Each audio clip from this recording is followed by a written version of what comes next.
Ladies and gentlemen, we would like to extend a warm welcome to you for participating into our roundtable today on finance and governance for just energy transition.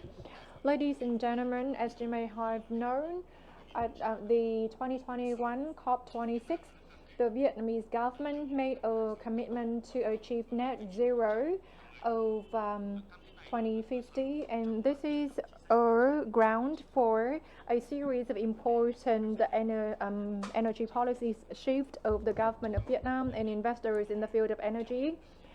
And the outstanding issue is the transition from fossil fuels to clean and renewable energy sources to fulfill the commitment of COP and to meet SDGs.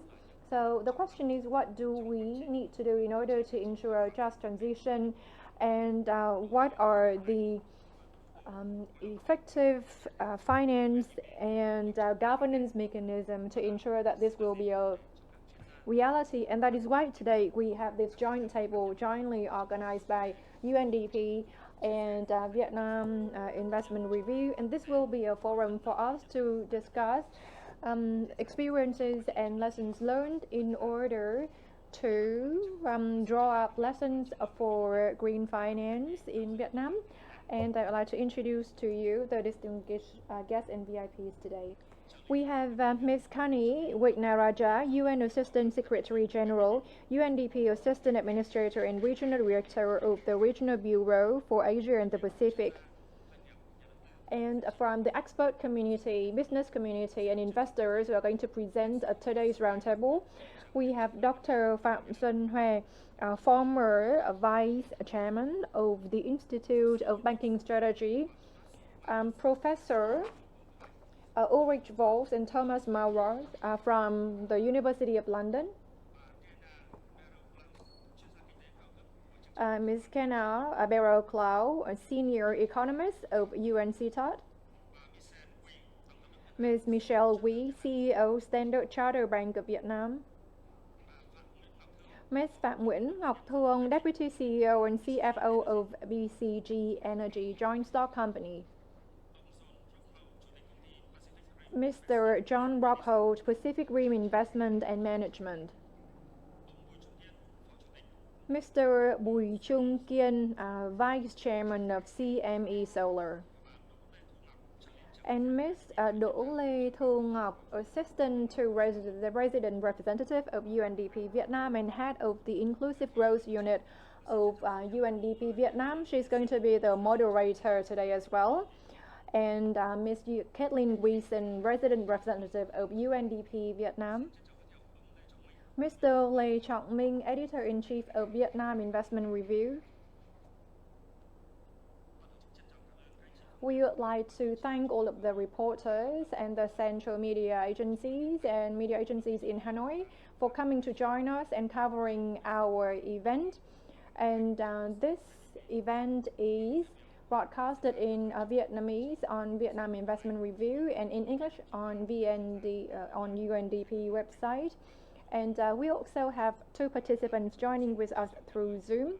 And now we'd like to invite to the stage Ms. Kathleen Wilson, Resident Representative of UNDP, to deliver her opening remark.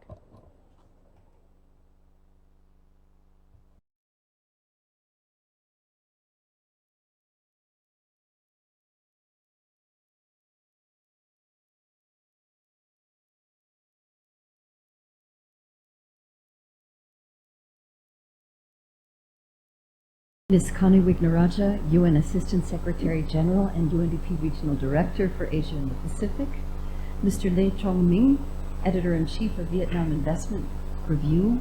Good afternoon, Xin chào. Thank you very much for joining us today for this roundtable event on finance and governance accelerators for a just energy transition.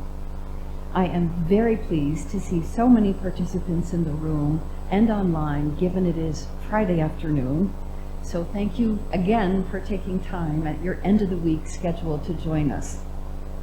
At the outset, I would like to thank Mr. Lê Trọng Minh, Editor-in-Chief of the Vietnam Investment Review, for hosting the roundtable in this wonderful venue and for your leadership in organizing the event. We are also delighted to welcome in person Ms. Kanni Wignaraja, our Regional Director, who is here in Vietnam for a 3-day special country visit. This roundtable on finance and governance accelerators for a just energy transition is the first of a series of discussions we intend to hold with the government of Vietnam to clarify what are the most suitable policy options as Vietnam seeks to attract finance for its transition to net zero. At COP26 in November 2021, Prime Minister Pham Minh Chinh made a commitment to achieve net zero carbon emissions by 2050 and phase out of coal power. The Prime Minister has also just approved the National Climate Change Strategy, which sets out a clear roadmap to meet net carbon emissions by 2050. In terms of context, as we know, Vietnam is faced today with the impetus of maintaining high rates of economic growth while meeting climate and energy transition commitments in ways that are just. At the same time, the demand for energy needed for economic growth will increase significantly. As a manufacturing hub, businesses and sectors will continue to demand increasing sources of energy. And at the same time, as we shift to fossil fuel-based energy to renewable. Recording in progress. Thank you. As we know well, and I think many of you know here, the challenges we have are threefold. The first is investing in renewable power generation. Secondly, is investing in energy efficiency and energy transition, especially of transport, industry, construction, and agricultural sectors. And thirdly, is protecting workers and the vulnerable. In the roundtable this afternoon, we are discussing and unpacking key factors, policy, technical, financial, social, and governance that could help accelerate a just energy transition and attract green investment and create a conducive environment for private business, both national and international, to contribute. I would like to, at this time, thank our speakers and our panelists who are bringing to this roundtable a very diverse set of perspectives, from policy to private sector and business, to experts in the banking sector. Your perspectives will help us to identify the most pressing bottlenecks that, if unlocked, will help increase the flow of finance for a just energy transition. Thank you to our speakers, Mr. Pham Xuan Ho, Professor Ulrich Volz, and Thomas Marwa, who are joining us from London virtually. And it is also a pleasure to welcome Ms. Michelle Wu, CEO of Standard Chartered Bank, Ms. Phan Vu Ngoc Thong, Deputy CEO and CFO of BCG Energy, and Ms. Wee Chong Kien from CNE Solar, Mr. John Brockholt, President of Pacific Rim Investment and Management, and Ms. Diana Baroklov from UNCTAD, who will be joining us virtually from Geneva. Thank you for your participation in this panel and for bringing your expertise and perspectives to bear. Ladies and gentlemen, you will hear from experts today about the opportunities and the challenges in developing a green finance market in Vietnam and lessons learned from other countries in financing a just transition. We welcome your ideas and contributions to this discussion on the best mix of policies, both immediate and longer term, to help Vietnam accelerate its energy transition to a net zero emission future. I really look forward to a frank, engaging discussion and debate, the first in a series of roundtables to come. So without further ado, thank you, Sin Kam Eun, and I wish you all great health and a fantastic session this afternoon. Thank you.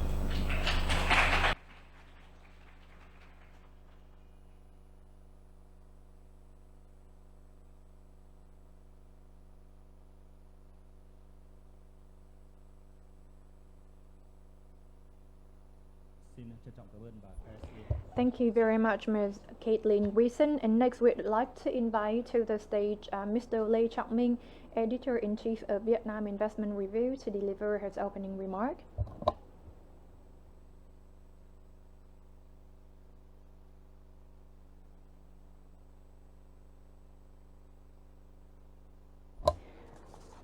Ms. Kanni Wignaraja, UN Assistant Secretary General, UNDP Assistant Administrator, and Regional Director of the Regional Bureau of Asia and the Pacific, Ms. Caitlin Wilson, Resident Representative of UNDP Vietnam, ladies and gentlemen, representatives of organizations, agencies in the business community, representatives of the mass media, participants to this roundtable on-site and online. First of all, on behalf of the editing board of the Vietnam Investment Review, I'd like to thank Ms. Kanni Wignaraja, UN Assistant Secretary General, UNDP Assistant Administrator, and Regional Director of the Regional Bureau of the Asia and Pacific, to set aside valuable time from her busy schedule to attend our roundtable today. I would like to warmly welcome and thank Ms. Caitlin Wilson, Resident Representative of UNDP Vietnam, and all of you for setting aside your valuable time at the end of a working week to join our roundtable today. I would like to thank UNDP for selecting Vietnam Investment Review as your reliable partner to organize this roundtable on governance and finance for just energy transition. And this is a highly meaningful event in the face of very rapid developments globally and domestically. I hope that we will have a meaningful and interesting roundtable offering you a diverse range of perspectives. Ladies and gentlemen, the ambitious goal of Vietnam set out in COP26 to achieve net zero by 2050, it offers both challenges and opportunities for Vietnam to attract resources in order to realize SDGs. In the meeting of the National Steering Committee for implementing COP26 commitments, Prime Minister Phạm Minh Chính said that green growth will be very important in fulfilling our COP26 commitments. Our strategy to 2030 with a vision to 2050 was approved on the 1st of October 2021, and then on the 22nd of July 2022, at Decision 882, the Prime Minister issued the National Action Plan on Green Growth for period 2021 to 2030. According to this, the plan and the strategy aims at four important goals. The first one is to reduce per capita GDP emission. The second one is to make green different economic sectors. The third one is to make green consumption and other living standards. The fourth one, improving resilience and equality.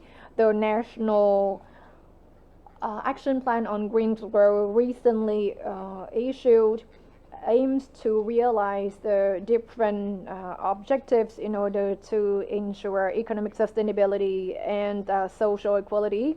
The implementation of this action plan is very important to realize Vietnam international commitment in COP26 to achieve net zero by 2050 in order to contribute actively to limit the global warming. As per Vietnam's NDC commitments, the commitments that Vietnam made in COP26 is reflected in our different actions, 18 groups of actions and 134 tasks in the National Green Growth Action Plan.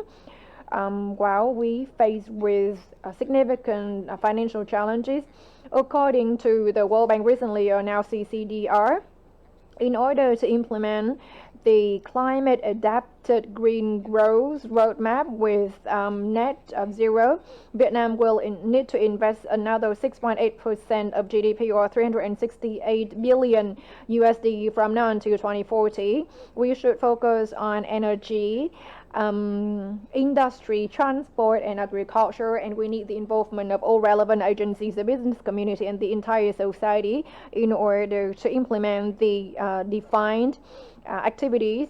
And we need to mobilize resources and improve finance and governance for a just energy transition. Ladies and gentlemen, energy transition does not only involve technologies, but it needs the involvement of the entire economic sector. And while the shift to clean sources of energy is seen as a positive move, however, energy transition requires a colossal amount of finance for both developed and developing countries.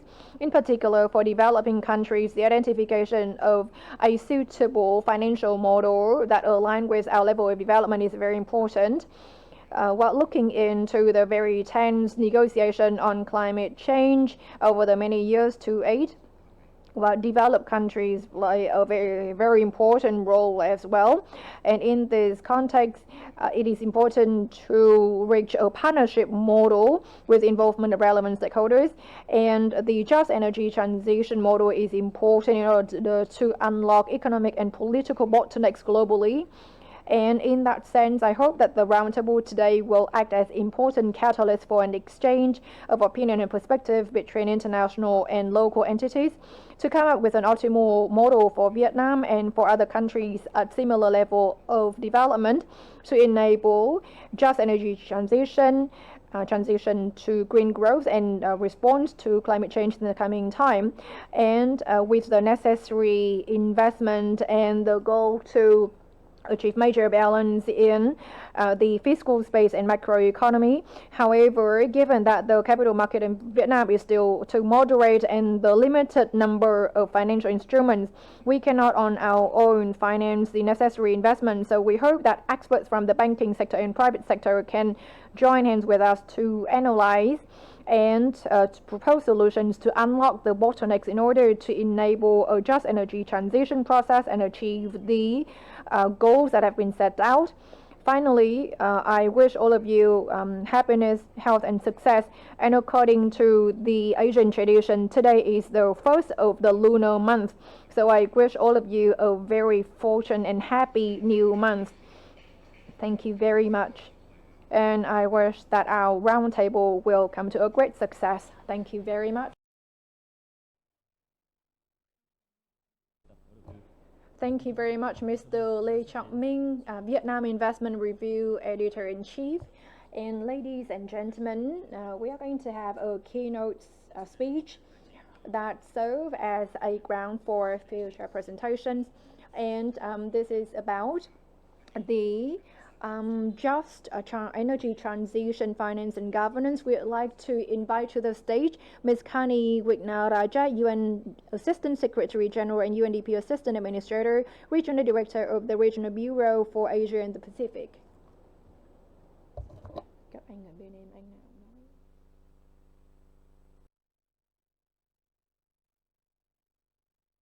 Join Caitlin in thanking Mr. Lê Trọng Minh, Editor-in-Chief of VIR, for hosting, and all of you for joining us today.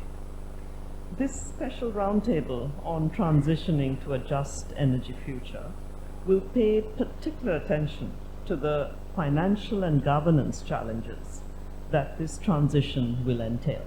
So although there's a lot more to be talked about, we do want you to focus in on these two specific issues.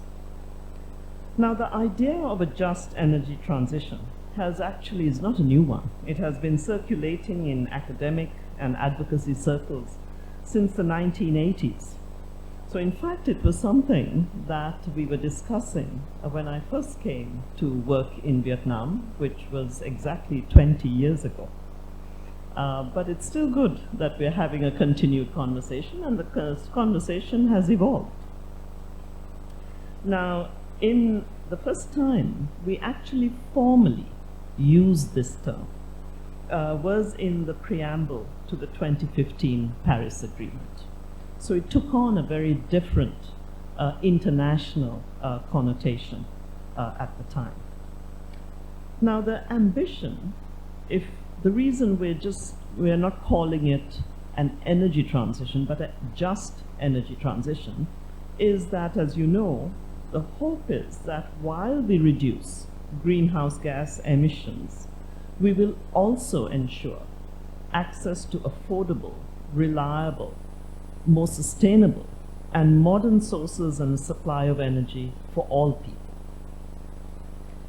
Now, you add to that the issue of energy security, which we weren't talking about in the same way until a couple of years ago, and in fact, in the current global context, this has become absolutely critical with global crises and the war in Ukraine that has disrupted the existing energy demand and supply equations. So all countries, including Vietnam, wish to rapidly become energy secure. Now, energy is also at the heart of so much more. For example, if we have a limited access to electricity, it is an obvious obstacle to achieve the other SDGs, including ending poverty and hunger, universal access to health services, technology, and education, just to name a few. None of this will happen without light and power, quite literally. So we now have evidence that the transition to renewable energy will create more jobs than it will replace. This was always a big concern in the developing world. Although it will create gaps and winners and losers in the labor market in the short term, countries that manage the transition well will plan ahead for this, knowing that the new jobs will not necessarily be created where the old ones are lost, nor where they are needed most. So education, skills upgrading, and standing social protection systems will be key components of the justness of the energy transition. And new jobs in new tech and manufacturing sectors must also quite specifically target those otherwise left behind. There is also an obvious international dimension to this just energy transition. Climate extremes in the form of floods, droughts, sea level rise hit poor and marginalized communities the hardest. Now, many of these communities are in developing countries, in which per capita carbon emissions are much lower than in the industrialized world. While new development models are being sought, where one can achieve sustainable development progress while decarbonizing, it is also important that wealthy nations and the global and domestic capital markets support developing countries, particularly LDCs and SIDS, make this transition faster without having to sacrifice progress on overall human and planetary well-being. The transition to renewable energy, we know, carries a cost. In its country climate development report, the World Bank recently cited the huge figure of $368 billion for Vietnam from now until 2040. This is a significant investment. But please ask, is it really a question of how much money, or is it something else that doesn't have us accelerating this energy transition? So yes, there are costs to be borne, no matter where the money comes from. Although wind and solar have lower overall operating costs, they are more capital intensive in their startup than traditional coal and gas-fired power plants. Electricity grids will need upgrading to move power from surplus to deficit regions and to balance peaks and troughs in demand. Production methods in industry and agriculture will need to be modernized to make the shifts. A tough sector is transport. Mass transit systems will be need to invest in clean energy sources, and that includes e-vehicles, the rails, charging stations, a whole ecosystem to support the new mobility. So people who now use their petrol and diesel-powered vehicles will have to adjust. Now, this behavior change is needed, and what else is needed will be a change in the vested interests and social dynamics involved, and we should not underestimate that. So let me talk to a few areas what we would posit is that the volume of capital does exist in the public and private sectors, and that the real question around financing a just energy transition may have more to do with how to get that money efficiently and transparently to the investments that need it. Now, in development finance, we know two words are critical: profitability and predictability. These are key factors that move capital. So we need to test the hypothesis that if the right policies and incentives are in place, then both the state sector and businesses need to generate profitable, bankable energy projects that become high value investment propositions. Interestingly, Vietnam's recent solar boom illustrates. Began just in 2018, continued through 2021, including through the pandemic years, and showed that given the right policy mix, that financing was forthcoming.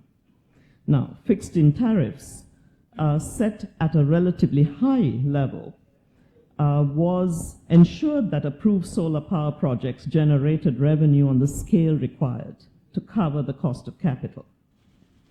While these fixed feed-in tariffs worked in the short term, they are an expensive solution, given the rapid pace of technological change and the falling costs of renewable power generation.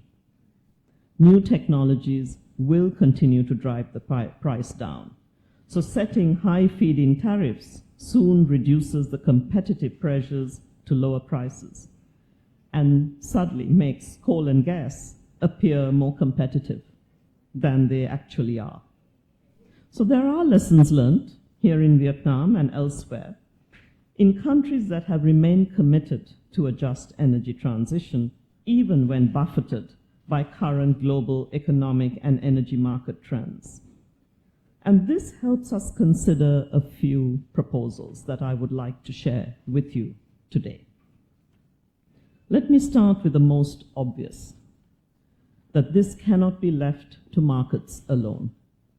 Government continues to need to play a key role as an early catalyst and risk absorber, investing in essential physical infrastructure and, very importantly, as the presenter and guardian of an attractive, predictable regulatory environment for profitable investments in renewables. Second, and not easy, Vietnam will need to develop and finance a smart national grid. In most developing countries, including here, the current national electricity grid just cannot accommodate both the huge growth in energy demand that is expected, nor the extra supply. Investment in the electricity grid is a precondition for sustained investment in renewable energy. So smart grid technology that is available and uses artificial intelligence to purchase power at the lowest price and balance energy supply and demand across locations and over time will eventually help to replace fixed feed-in tariffs and also reduce perverse incentives. Third, and something already being considered here, is introducing carbon taxes. Investment in an upgraded grid, and for some contexts that require off-grid solutions, can come from the usual sources, including taxation and domestic bond sales. It can also come from carbon taxes. Where done well, this not only generates revenues for public investment, but also encourages businesses and households to use energy more efficiently. An emissions trading system that caps the total amount of emissions but allows low-emission industries to sell their allowances to more carbon-intensive industries can be optimized, but it does entail transparent pricing and high monitoring and enforcement costs.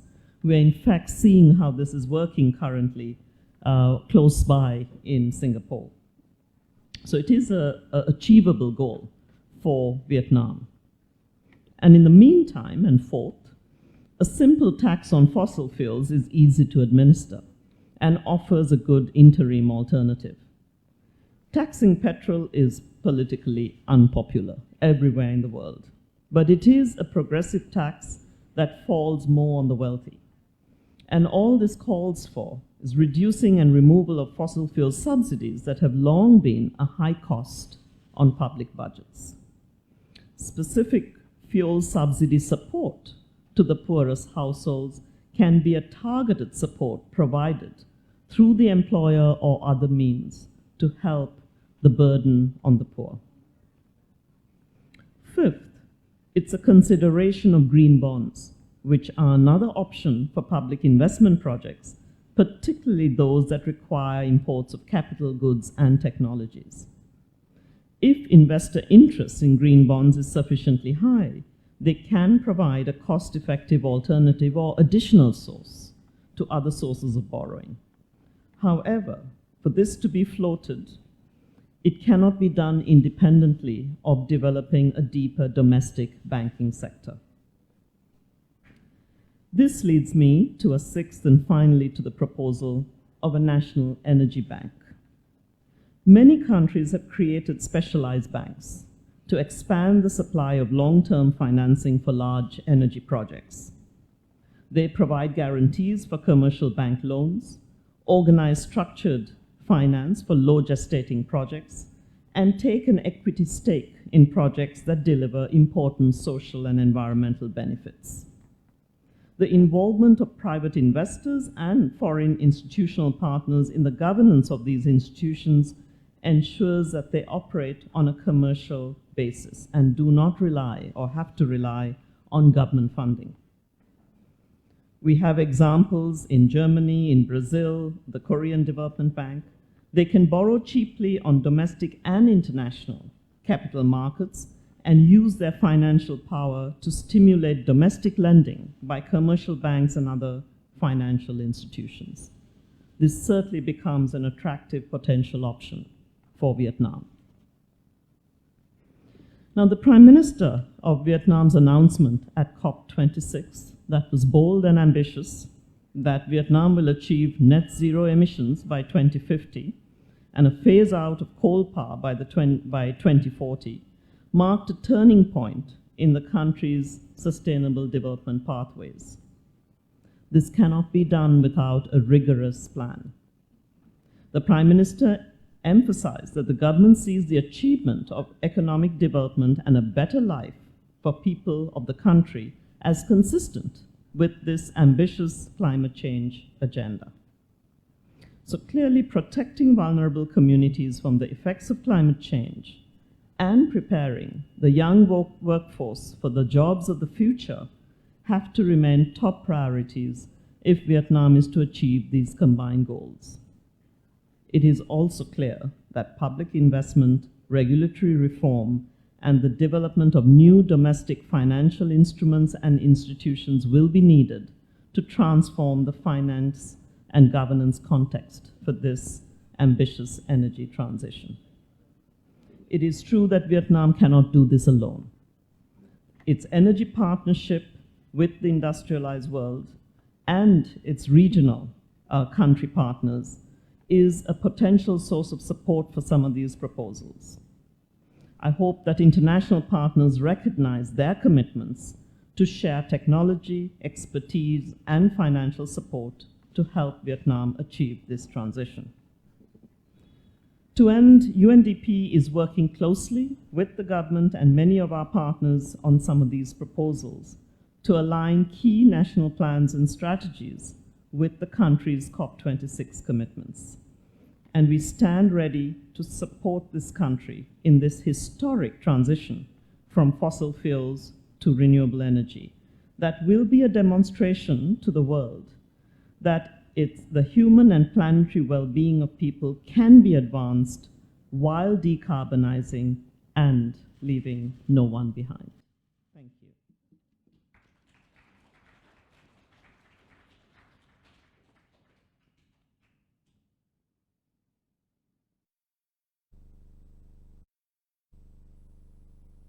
Thank you very much, Ms. Kanni Wignaraja, with your keynote speech. And you have opened up some topics and solutions for finance for a just energy transition process. And now let's come to a presentation of Dr. Phạm Xuân Hoa, former chairman or director of the Banking Strategy Institute. So thank you very much.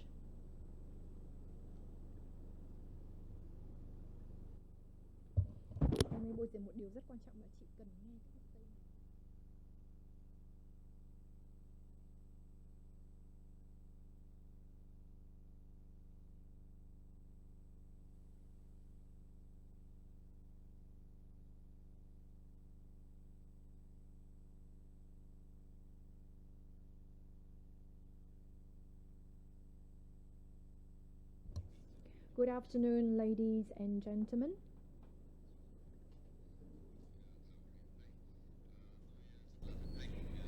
I am very honored to be able to present my presentation on opportunities and challenges for green finance market development in Vietnam towards sustainable governance and development according to ESG practices. According to the keynote speech of Ms. Kanni Wignaraja, as per the sharing just now, I would like to share about myself as well. I have 14 years of experience working alongside GIZ and Oxfam, looking into the concept of green bank and green finance instrument. And for more than 10 years already, I haven't seen much progress in this area. And still, well, we are just like a developing country in its energy pathway. Secondly, I joined Fair Finance Vietnam, and it is an initiative to evaluate credit institutions in Vietnam regarding whether they have been able to provide responsible lending and other criteria in this aspect. So we want to promote this. Another point to share with you, well, I'm retired already, and I'm the Secretary General of the Financial Lease Association of Vietnam. And recently, I worked with the Vietnam Garment and Textile Association in the green finance transition in the garment and textile sector of Vietnam in order to save energy, go forward to energy efficiency so that they can borrow from the better financing source. Otherwise, they may be subjected to carbon taxes and other instruments as the UN Assistant Secretary General mentioned just now. So many investors want to invest in Vietnam, but they need clean power. And if they cannot get green power, they will be subject to carbon taxes. And I would like to thank Ms. Ngọc to, shorten my presentation down to a version that I can deliver in 20 minutes. I will try my best to fulfill that goal. And, after COP26, the Glasgow Financial Alliance for Net Zero, including 450 firms representing 130 trillion US dollars of the world's financial assets, they reached 4 important agreements. The first one is to align operational and attributable emissions from their lending and investment portfolios with pathways to meet net zero by 2050 or sooner. So bear in mind that these are 450 firms holding a majority share of global assets. And within 18 months following joining, they need to set 2030 targets and 2050 targets, with intermediate targets to be set every 5 years from 2030 onwards. So they need to set out concrete targets when joining the alliance.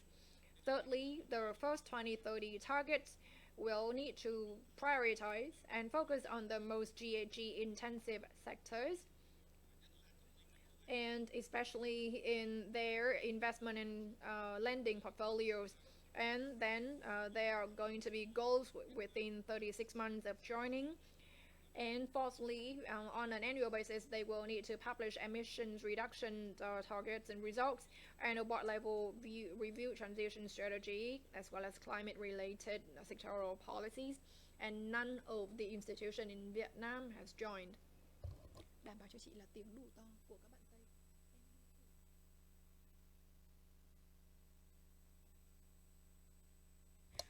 Okay, so we will have a very big trend of green lending and investment. We did a lot of research in the banking sector, and our experience shows that there are 2 main trends. The first one is digitalization in the finance sector, and the second one is digital finance, including digital banking. The second trend is that we need to greenize the finance sector strongly, and that is the second trend. So green investment, green lending, relying on green bonds or green credit, etc., that will be on the rise, and there will be a high demand for green finance. These 450 major banks have already commercial representation in Vietnam. So we have a rather abundant supply of finance for Vietnam, and there are huge opportunities. The only thing is whether we can absorb this. The next item is green finance taxonomy and standards. We need to follow international practices. Now Monterey is drafting a decision on green taxonomy. Following that, we will evaluate, or investors will evaluate the relevant activities, and editor Ming referred to decision 1658, but it is only limited to the initial draft version, and GSO will have a bigger role to play. And while we also have quantitative targets, and also in here we need to think about how much to invest, how to reduce emission, how to protect the environment. Referring to the green standards, you can imagine that while tourism is a no emission industry, for example, we might think that it doesn't affect the environment, right? But no, actually the tourism industry may consume a lot of energy.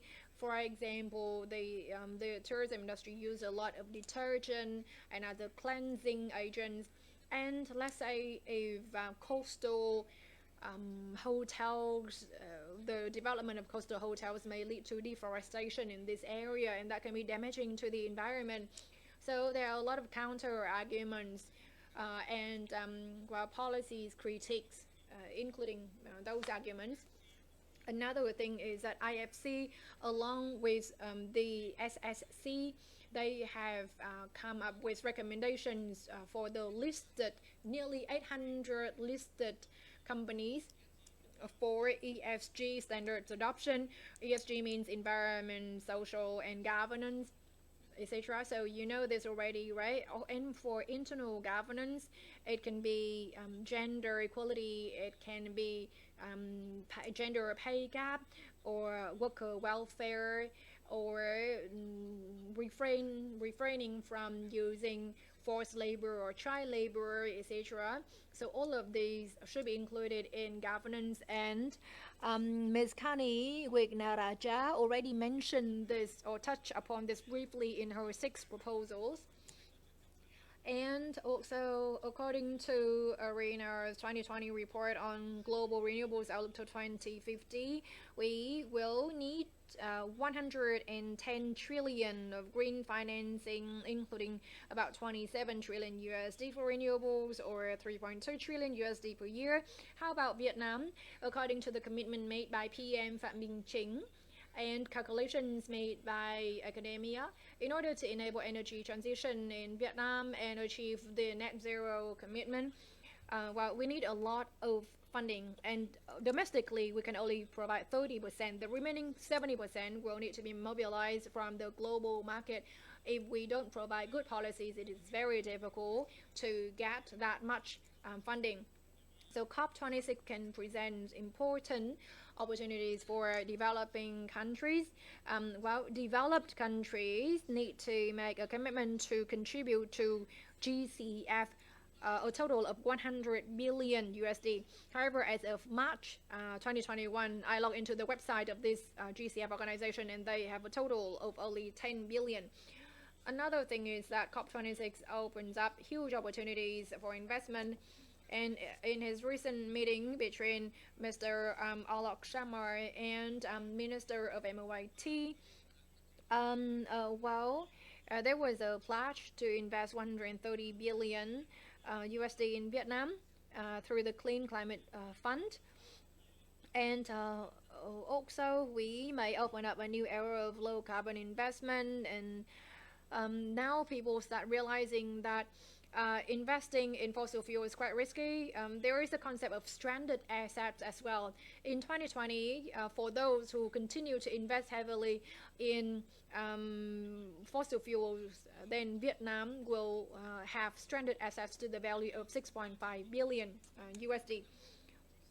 And market mechanism will help Vietnam to develop useful financial and monetary policies to attract public and private finance for sustainable development.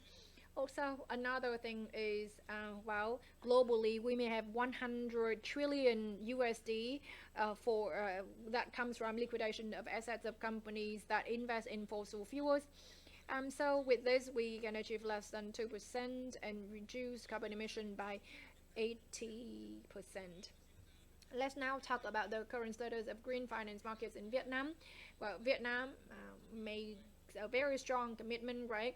And in the keynote speech recently, Ms. Kanni mentioned the commitments made by our PM Phạm Minh Chính at COP26 of net zero by 2050.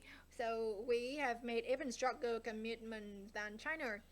China's timeline is 2060, but Vietnam it's 2050. So these are huge political commitments at the high level of Vietnam.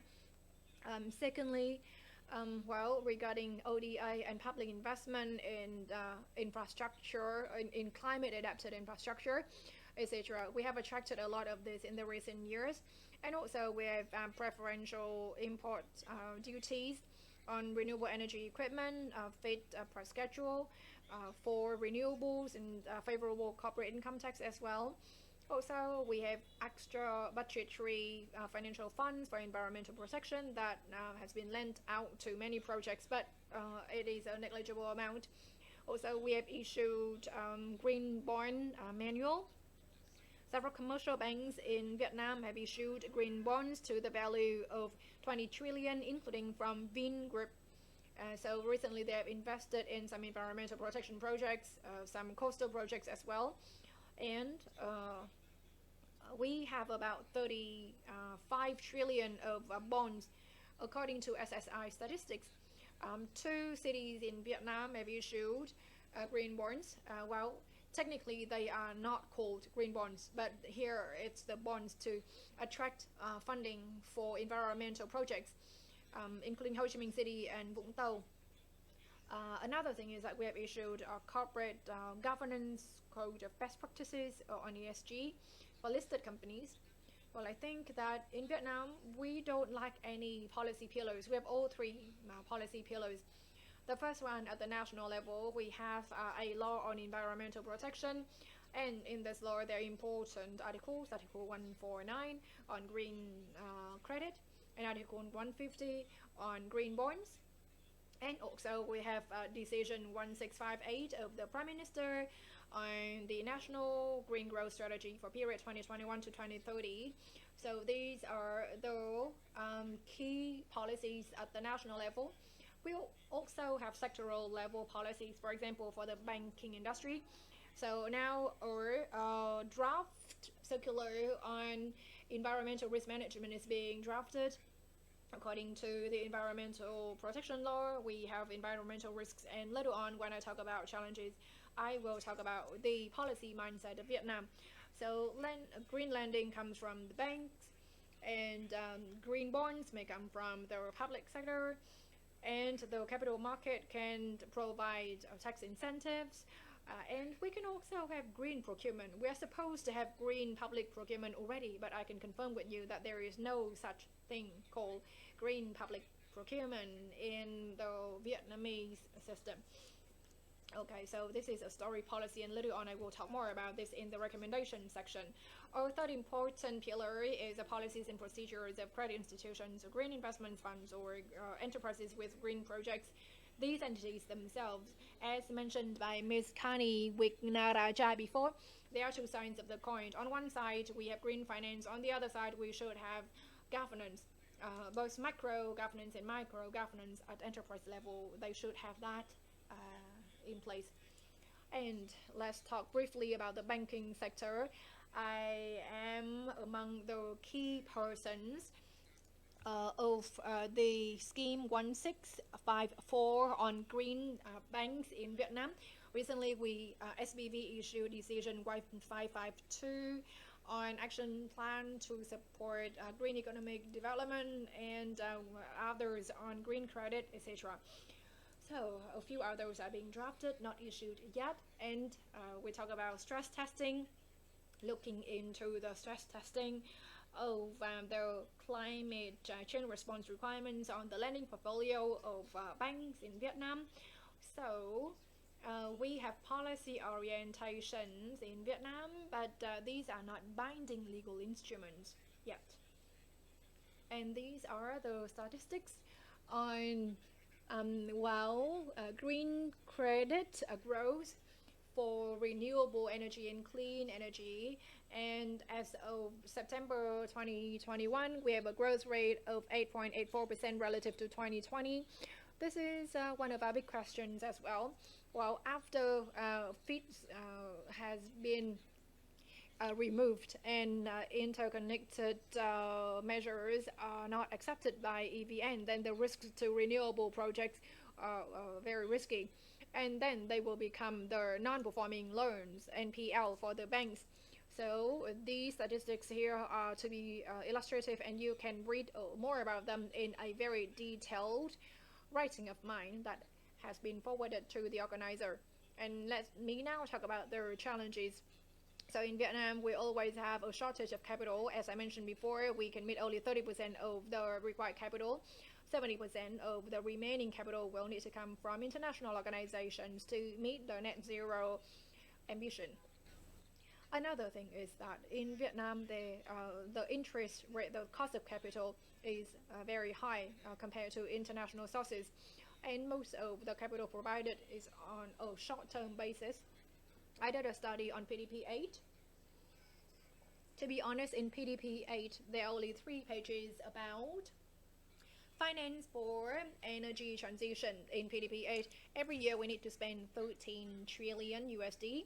I did a lot of calculations, including depreciation by EVN, and though that payment ratio is 2.26%, but EVN can only provide 3.36 billion USD. The remaining amount will need to come from loans. Where does it borrow from? In PDP-8, we talk about the socialization of investment in renewable energy and green energy. So it is a big challenge for PDP-8. Between now and 2045, we need 13 billion USD. We don't have enough support policies for green credit. Ms. Kanni Wignaraja mentioned green finance or green bonds, etc.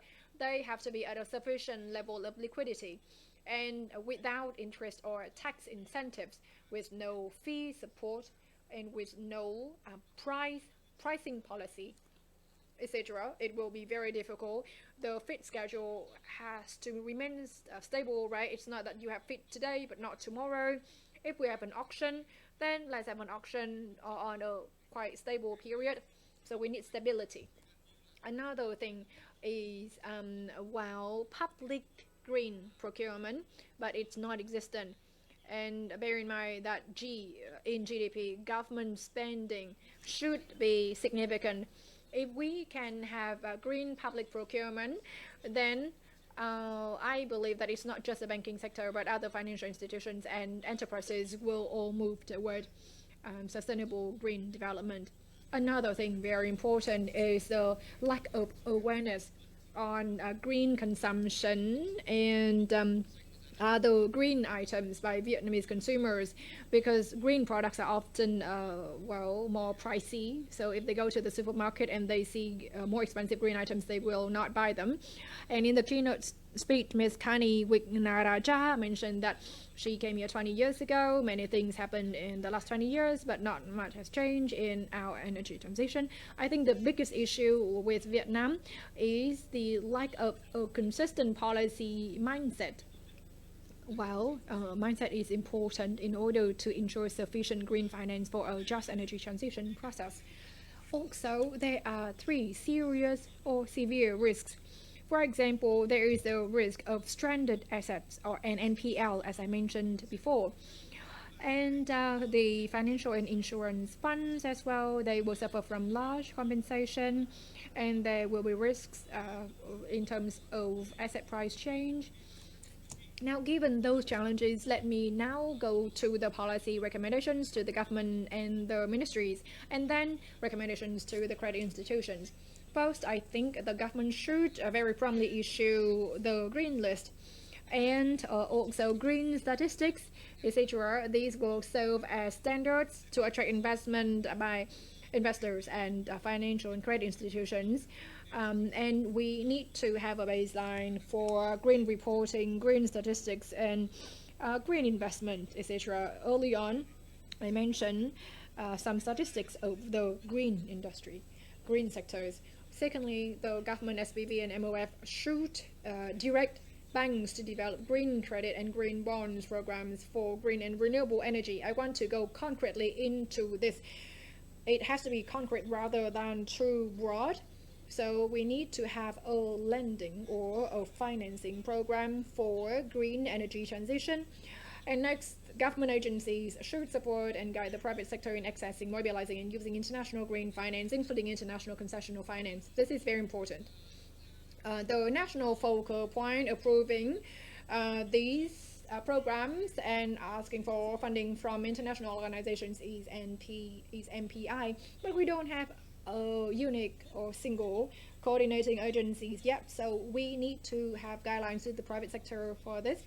And regarding Vietnam's commitments at COP26, well, we need to coordinate state-owned corporations and private enterprises to develop commitments for transition of their investment and lending portfolios with pathways to net zero. We cannot just make announcement at the macro level. What's more important is the micro, low level commitments, like banks and enterprises. They need to engage in a transition process as well. Next, we need consistent and stable policies to support the development of clean and sustainable green energy. It is very important, as I mentioned before. Now, recommendations to MOF, SPV, and MPI. These three ministries need to work alongside each other in order to be consistent in pricing, in tax support, in green spending, green public spending, etc. They are all very important. However, well, I think they have been at a very preliminary level, not to any depth yet. And then next, well, we need green public procurement, and they need to be incorporated into policies and implemented by ministries and provinces and local levels. Seventh, we need to leverage fiscal and monetary policy tools to attract green finance flows for green growth. For example, policies concerning tax fee, interest rate, fee schedule, or reserve requirement, refinancing, etc. So this is, let me quote an illustrative example. So Bangladesh, they have a 200 million green refinancing fund. Well, we used to recommend to SBV when implementing Article 149 and 150 of the Environmental Protection Law to establish a similar mechanism to Bangladesh, but no response was provided. And eighth, the next recommendation is that SBV should provide guidance to local commercial banks to develop and implement an ESG-based governance strategy. And ninth, SBV should agree with MOF to increase private finance in foreign debt structure for more green capital inflows in Vietnam's green energy transition. While if we don't prioritize green capital inflows, then we may lead to an ask-give mechanism that is overly stringent on the private sector. And 10th, we need to develop a sustainable development strategy as part of the development strategy for the banking sector. And 11th, banks should issue regulations or policies to encourage businesses and individuals to receive their loans or investments to comply with the ESG standards for all products and services. The 12th recommendation is to disclose environmental and socially responsible lending policies, provide updated information for convenient inquiry and verification of policies and actions on their websites. 13th recommendation, consultation with local communities and social organizations when financing large energy projects with severe environmental and social impacts. So international financial institutions have been extremely transparent. We have HSBC and Standard Chartered. We have Miss Michelle Wee here. And then number 14, we should take immediate actions in the fields that we are financing. I think for financial institutions, credit institutions, based on these orientations, they should step up their internal control. And I've got a very detailed work in the field of ESG. Finally, this is the end of my presentation. Thank you very much for your attention. So please accept my sincere apologies. Thank you very much. Energy transition process in Vietnam. And now let's look out to international experience. We do know that certain countries have developed green banks for public development projects, and now we will have a presentation from two professors from the University of London. So Professor Ulrich Wolfs and Professor Thomas Marius from the University of London delivering their presentation through Zoom. Gentlemen, I would appreciate if you can speak closer to the mic. I'm going to share my screen here. Okay, I'll wait for a moment. But maybe as they're working on the showing the screen, let me just introduce that I'm a reader in development studies at Celeste Brisbane and Professor Lee in economics. I will begin the presentation and speaking to the question of financing in transition. There's a couple of things that I'm going to focus on, which is sort of just broadly speaking the world of African developments, the sense of the extent of it, and then touch on some few elements of green just public developments. And then Professor Wolfs will speak to developments and vehicles to leverage capital, advance the transition. So we're grateful for the presentation so far, the larger framework, and focused in on the case of the month. And we will sort of then broaden that up to a broader global sort of sense of the various model world opportunities, things to take into consideration in the context of Vietnam, not necessarily that these cases can be grafted onto more specific context, but there are always things we can learn from other development entities, other public entities around the world, positive from the global north and from the global south, that is valued. So just to emphasize the point that there is quite a amazing version of public banks and developed banks around the world, in all corners of the world. There exist today still over 900 public banks worldwide, and incredibly, they have around $49 trillion in assets. So there is significant and often unappreciated financial assets held solely within the public sector and public development banks, and that these in many ways remain untapped or not quite leveraged fully in ways to catalyze green just transition. And I want to make a point today, in the minutes, that the opportunities for public development to catalyze green just transition is really an opportunity for crisis. And the crisis I'm speaking to is really the fact that despite having the assets and the resources and the capacity, the private sector has not really responded to the challenge of financing and just transition.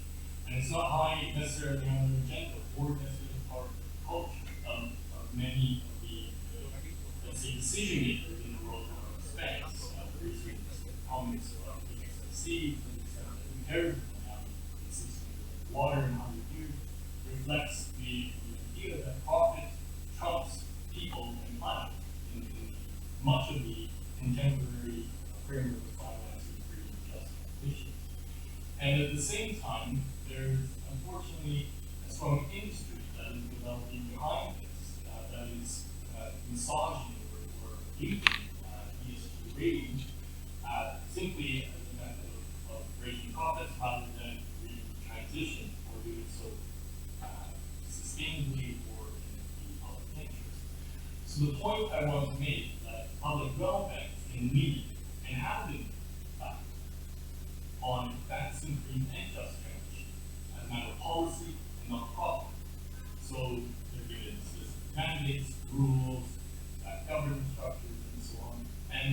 in most cases, in many cases, public banks can do so without a profit mandate. They're financially sustainable and need to earn return to sustain institutions, but not as a matter of profit maximization. So what are some elements of green and just public development that I would want to highlight in just a few minutes? One is a lesson we can learn from the global north, and that is setting quite firm green goals that in the policies, the investment policies of public financial institutions and banks, that the environment and sustainability is set prior to the product, and so that they don't, in a way, not you can either do productivity or sustainability, but whatever you led to in a sort of a national energy bank or remake, that it must first be sustainable. And so there's a couple of interesting examples. There's a new Invest Netherlands fund where it is decided as a matter of policy that we will fund only those activities that benefit both energy transitions and the circular economy. If they don't fulfill that, they don't get funded. Similarly, we can look at the investment bank that has just updated its sustainability policy, recognizing that we're running out of time and that we need to step up efforts to decarbonize the energy sector. So, in the words of the head of sustainability mandate, Lorenzo, we are taking a very clear stance. The Nordic Investment Bank will not finance any fossil fuel-based energy generation. So it's a very solid floor from which further investment decisions can be made by the bank. There are interesting examples around, hundreds of them, in terms of public development banks in the global south that are taking the lead in terms of sustainability and energy transitions. One of the banks that I've studied and looked at is Bank in Turkey. There's a provinces bank owned by municipalities of the country, and it's become sort of a vehicle for drawing in international finance. For example, the World Bank supports Turkish Sustainable Cities project. But we've also recently done research on the role of Bank in terms of water provisioning, and the argument there, research has shown that it's a lead in financing sustainable water in the country because no one can compete with the low rates and terms of financing that the bank provides, which is exactly the kind of project and terms of financing that we want.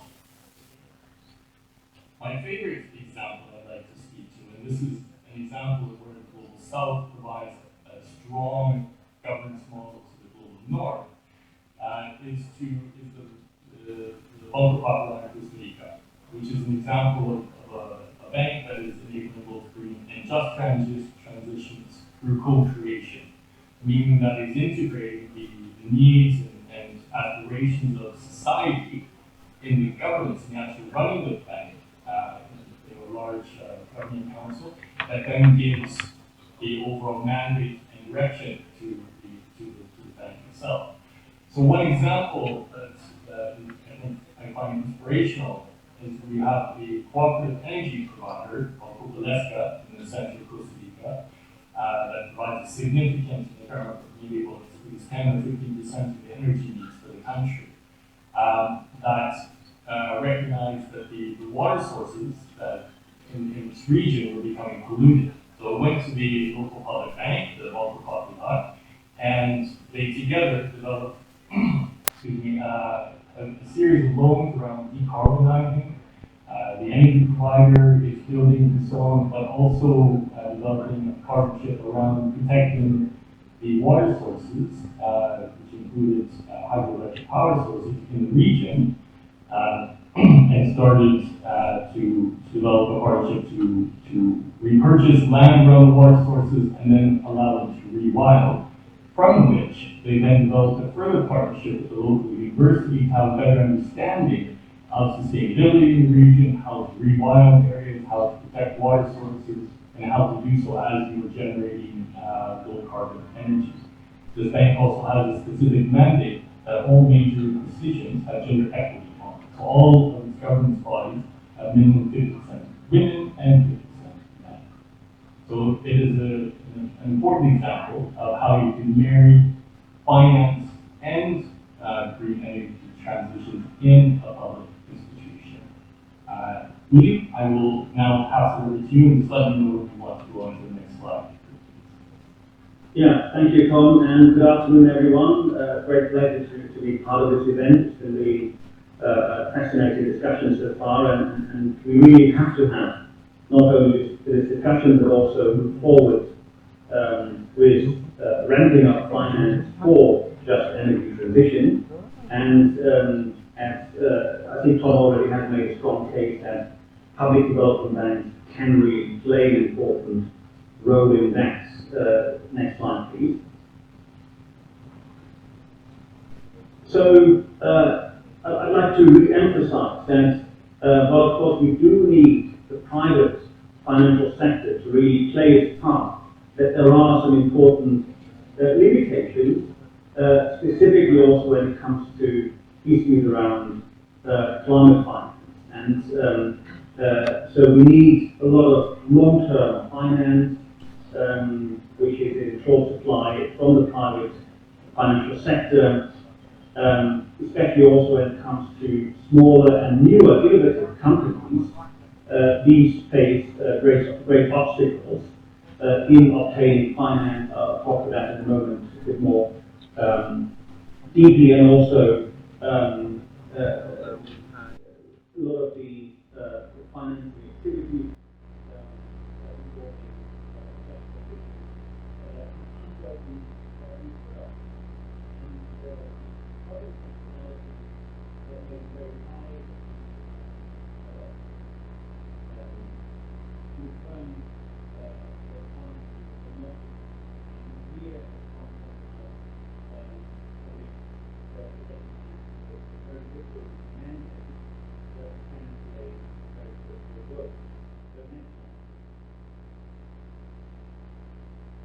So the energy transition requires a lot of upfront capital, and that is one of the big challenges.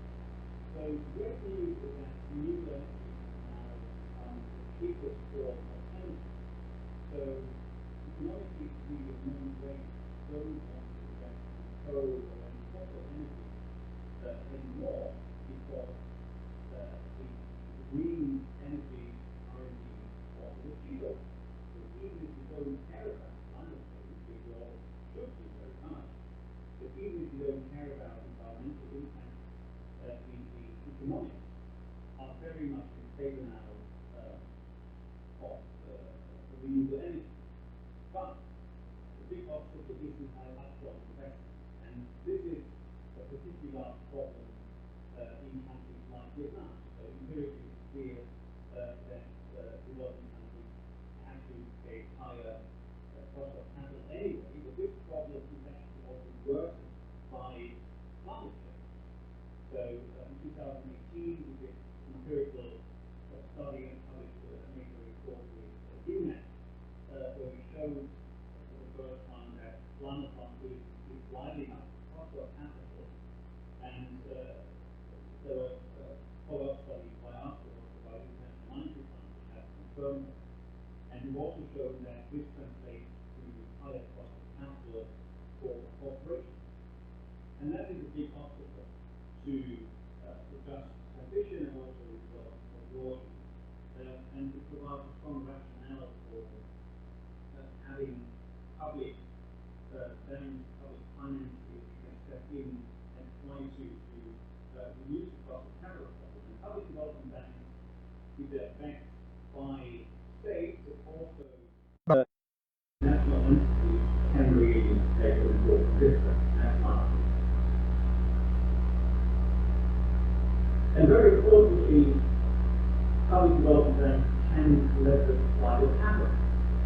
And there has been a lot of discussion, of course, about how can we channel private capital both from international sources but also from private domestic sources into the energy transition. And the reality is that unfortunately, to date, the track record of leveraging private capital has not been very good. with project-based blended finance approaches. And I'm not saying that project-based blended finance approaches per se are not working, but they have not worked in leveraging capital to the amounts that are needed. But we do have a very well-functioning and tried and tested approach to leveraging private capital through public development banks. So, and that applies both to multilateral development banks, but also to national development banks. And so that is an important way of bringing in private capital, both from domestic sources and international sources. For example, public development banks can issue bonds, could be green bonds, sustainability-linked bonds, and basically collect private capital and then really channel it in much more efficient ways into relevant areas than through project-based blended finance. Next slide, please. And very importantly, public development banks in their operations can really put a focus on socioeconomic outcomes. And so it's not just the financial viability of the project, which of course also public development banks have to make sure is achieved, but also the positive externalities. And so it's not just the returns that are driving investment. They need to work profitably to be viable, but they have a much broader mandate. And specifically when it comes to just transition financing, a lot of projects generate enormous benefits, but kind of from a purely private finance perspective, they may not get realized. So taking a broader perspective on economic financial viability and broader socioeconomic outcomes is something where public development banks can really add a very important value. Next slide.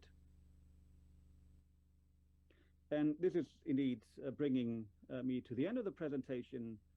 As was emphasized, Vietnam has made important pledges, and this is very commendable.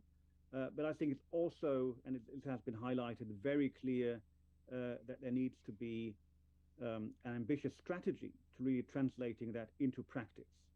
And having a specialized financial institution that really can focus on the key areas, that has the expertise to really assess the viability of specific energy transition related projects, that is able to refinance itself cheaply and pass on the cheaper financing cost, that can make a real difference. So very glad that we can have with you the discussion around the role of public development banks, and there are a lot of important lessons to be learned internationally. Of course, in our presentation, we've just skimmed, touched on that. We have to go much deeper, but we look forward to working with all of you on advancing the just transition. Thank you.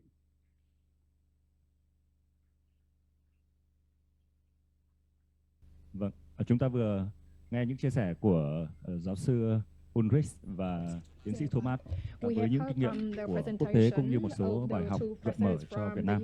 Và chúng ta sẽ nhanh chóng chuyển sang một trong những nội dung tiếp theo quan trọng của ngày hôm nay.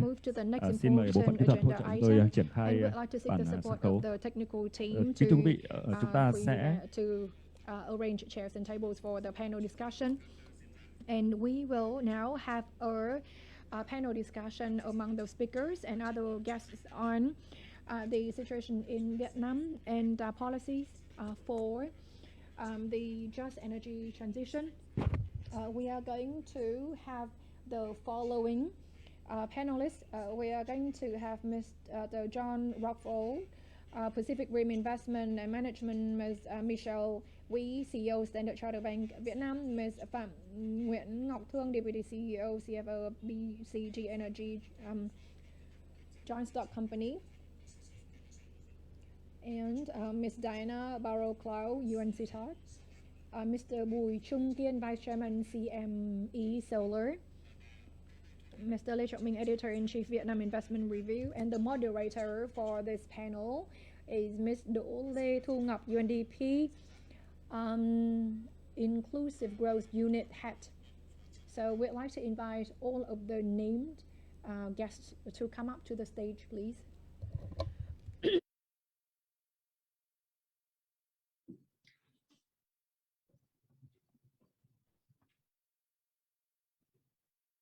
Kính thưa quý vị, chúng ta đang theo dõi nội dung này thông qua các kênh trực tuyến. Ladies and gentlemen, we are following, for those who are following us through the website of UNDP and Vietnam Investment Review website. Well, please enjoy a virtual tea break. And for those joining here with us, well, please get your tea and coffee here. We have refreshments served outside, and we will not break for tea or coffee. And we hope you can serve yourself on that and remain with us. Thank you very much. Ở đây thì rẻ, ở đây thì nghe được.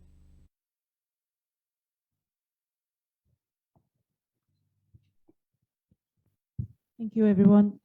Thank you very much to our panelists for agreeing to come again on a very late Friday afternoon and to such an important topic. So again, I'd like to thank Ms. Michelle Wee, CEO of Standard Chartered Bank, Mr. John Rockhold from Pacific Rim Investment, Ms. Thuong Phat from BCG Energy, and Mr. Bùi Trung Kiên from CME Solar. So thank you very much for joining us. And in the interest of time, I'm sorry, we are going to press on with the panel discussion. And I hope we have Diana, who's joining us. Yes, I'm here. Hello, Diana from Geneva. Hello, good afternoon. And then I would ask permission to moderate in English, since a lot of our panelists are non-Vietnamese speakers. Thank you very much. So I suppose the first question, we have listened to Mr. Hue and also Tom and Uli on the policy implication, and also on one of the tools, more in-depth dive into the tool of the Public Development Bank. But I would like to again hear from the perspective of the private sector companies, represented by John, by Ms. Thuong, Mr. Kiên, for example.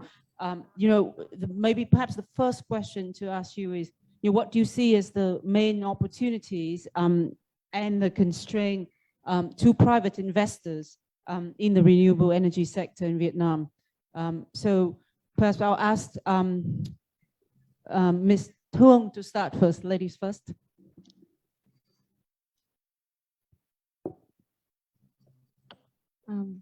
Thank you for the questions. So I represent BCG Energy to come here. So we invested in all of the renewable energy with both solar and wind and rooftop solar in Vietnam. So we've been in the market for the last 5 years in the market. And of course, it's my pleasure to be here.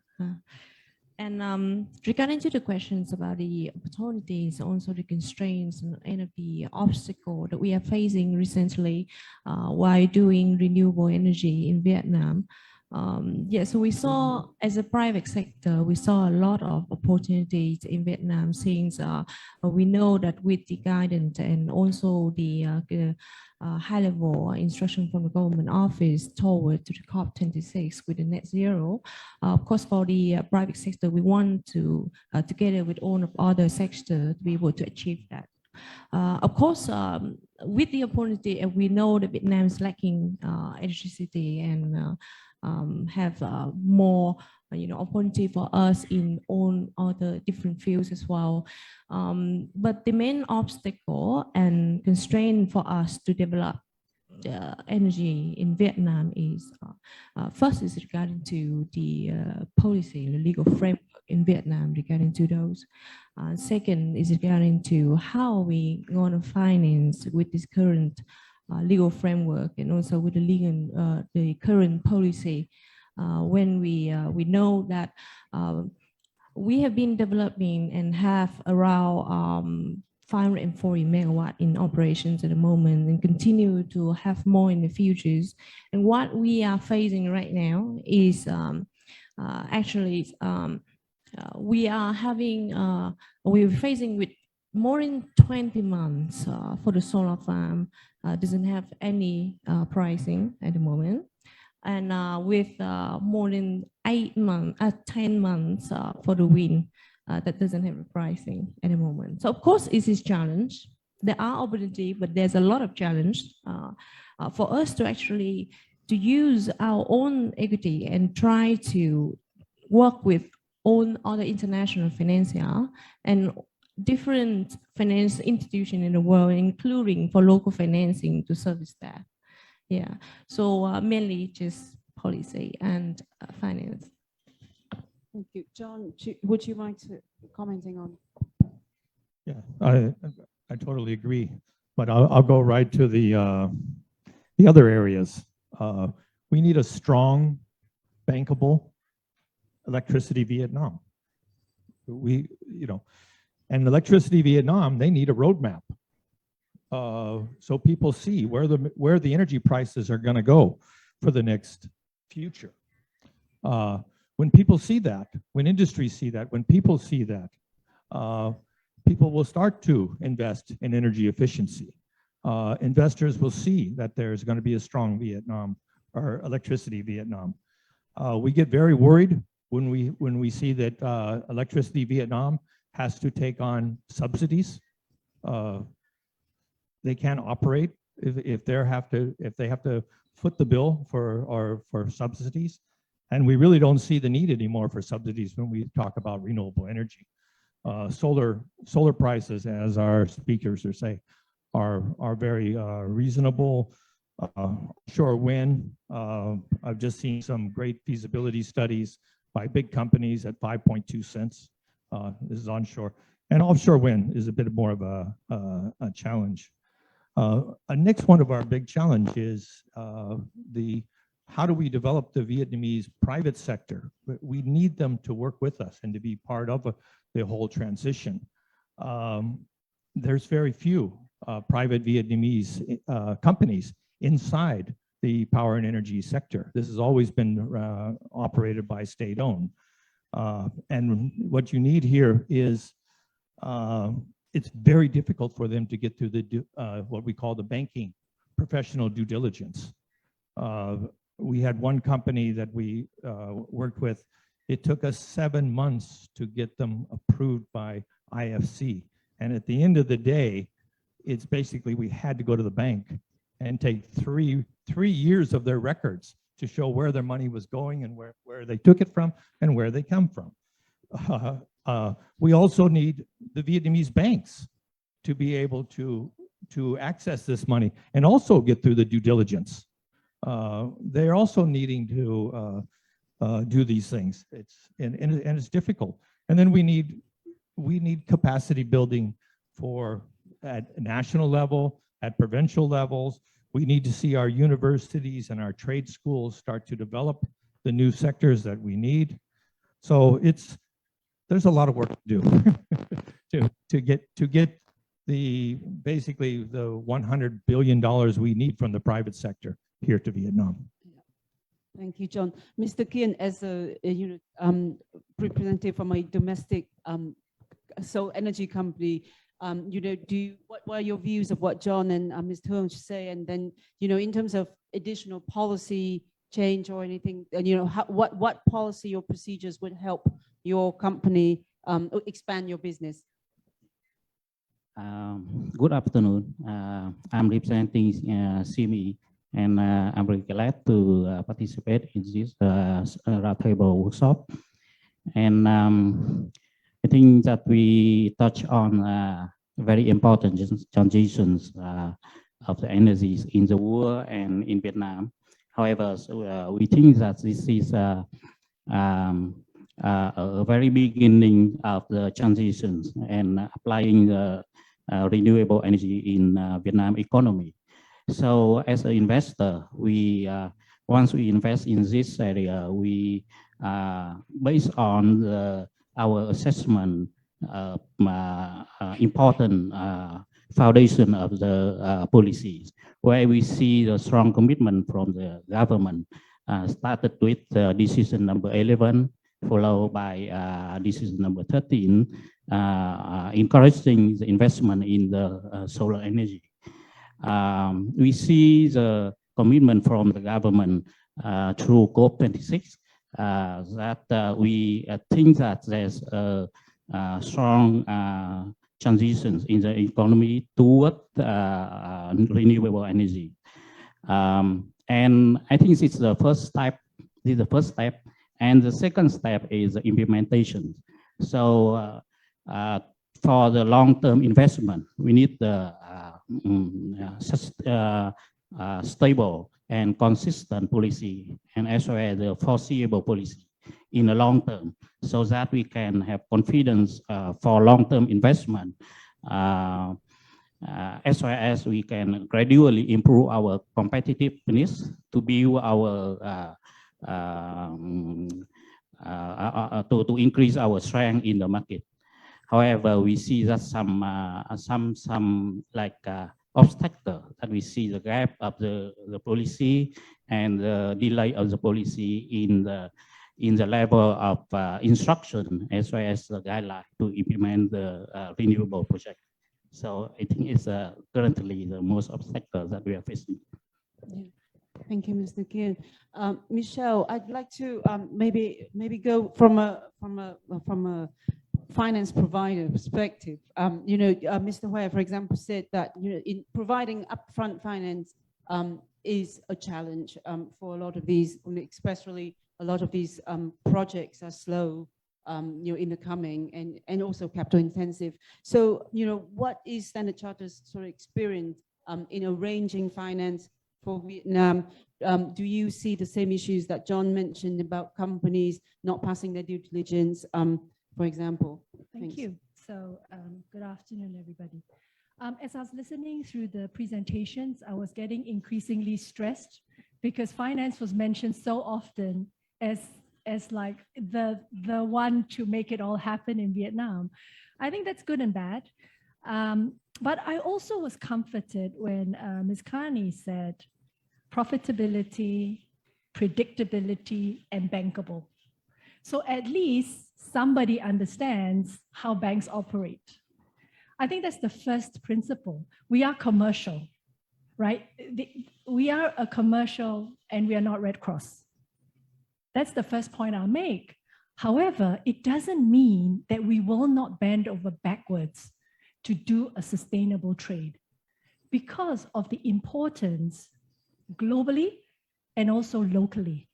So as an institution, Standard Chartered Bank has made commitments to be net zero as an institution by 2030 and our balance sheet by 2050. So we started this journey years ago. Today, we have frameworks for ESG financing, sustainable financing, renewables financing, transition financing, which we released last year, that is so granular on the segments, on the clients, on the amount that we're going to reduce. It's granular. So imagine an institution like us. The last step now is to get these ESG frameworks into a risk metric. And this is the principal risk types that we are talking about. And we have governance around all this, and it's auditable, it's transparent, we publish it, we are responsible.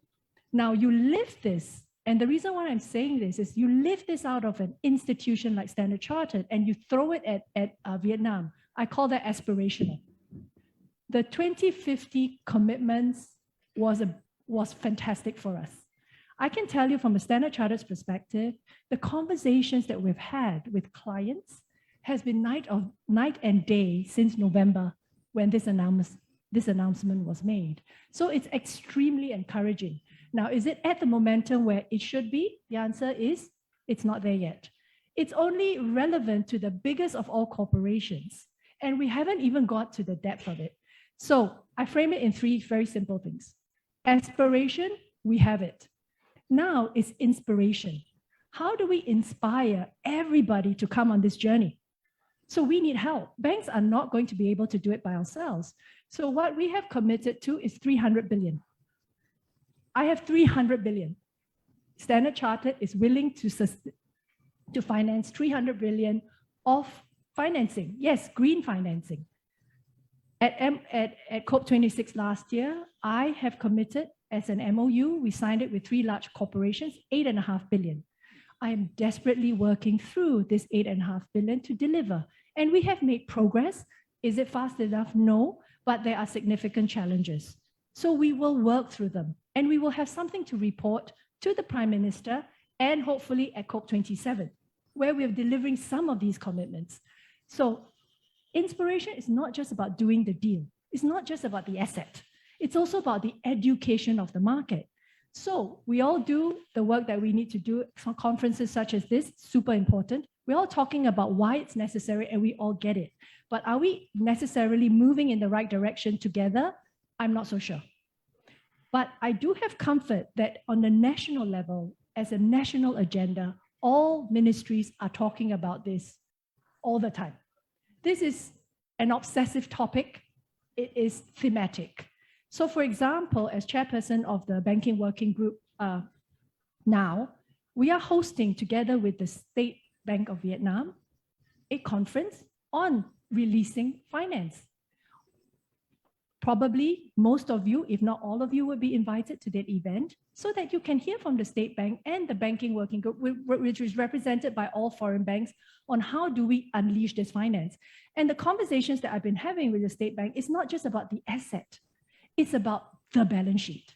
It is everything from the deposits to trade finance, sustainable trade finance. And so transition financing is another portion that we don't even talk about. So we need to inspire. And then lastly, we need to execute. So all of us we know there are significant challenges. We need help. We need a framework that is transparent, consistent, global, right? If you don't have global frameworks, then what you're saying is to the global investors, we are a little bit different. You have to do a completely different set of due diligence. You have to come in and understand, the frameworks much more granularly, and then you can make your decisions on whether you want to partake in this market. We're saying, let us just shortcut all of it because there are enough expertise globally to be able to come and share thought leadership, to tell you what good looks like, what are the frameworks in place, even the carbon markets that Monterey is trying to set up by 2025. There are working models, whether it's in Europe, whether it's in Singapore. These are just some of the examples that I can give. So let me stop here. Thank you very much. I think the room sort of woke up when you say you do actually have the money. The bankability of the PPA, right? Significant challenges. Okay. I think that is definitely even so. The direct purchase power agreement has to be bankable in order for the commercial banks to for companies to use that for credit. So that's great. Diana, I'm aware that you've been following us online but haven't had a chance to speak. I hope that, you could see us in the room. You might not be able to see. Yes, I can see you. But just kind of asking you to comment a little bit on, some of the national banks in the regions. For example, the national development banks in the region have failed to live up to the expectations. So what were the reasons for this? I mean, Uli and Thomas essentially talk about the pros of the public development banks. What were the reasons for some of these probably that did not work, and what steps could be taken to ensure that these banks have a positive impact on the supply of long-term financing? Thank you. Can you hear me? Can you hear me? Yes, we can. Super. Well, yes, thank you. As you say, I have been sitting here listening, but it's been fascinating. So I'm very happy to have been part of this process. I'm learning a lot and it's been very interesting. Thank you. If I can just address the point from the previous speakers as well. What I think what we've heard in the room is that there is money available. And that's a very important message. We heard that also from the investment speakers at the beginning of the presentation and from the speakers now. But having money available is not the same thing as meaning that the funds will go to those very difficult activities that sometimes, with a transition of this nature, it requires a huge amount of upfront capital, and it might be quite a long time before there is a profit to be made. So the social and economic benefit may be there quite quickly, but the financial rewards take a lot longer. And this is one of the great challenges of this transition ahead of us. And I think that we should not underestimate the importance of what we're trying to do here.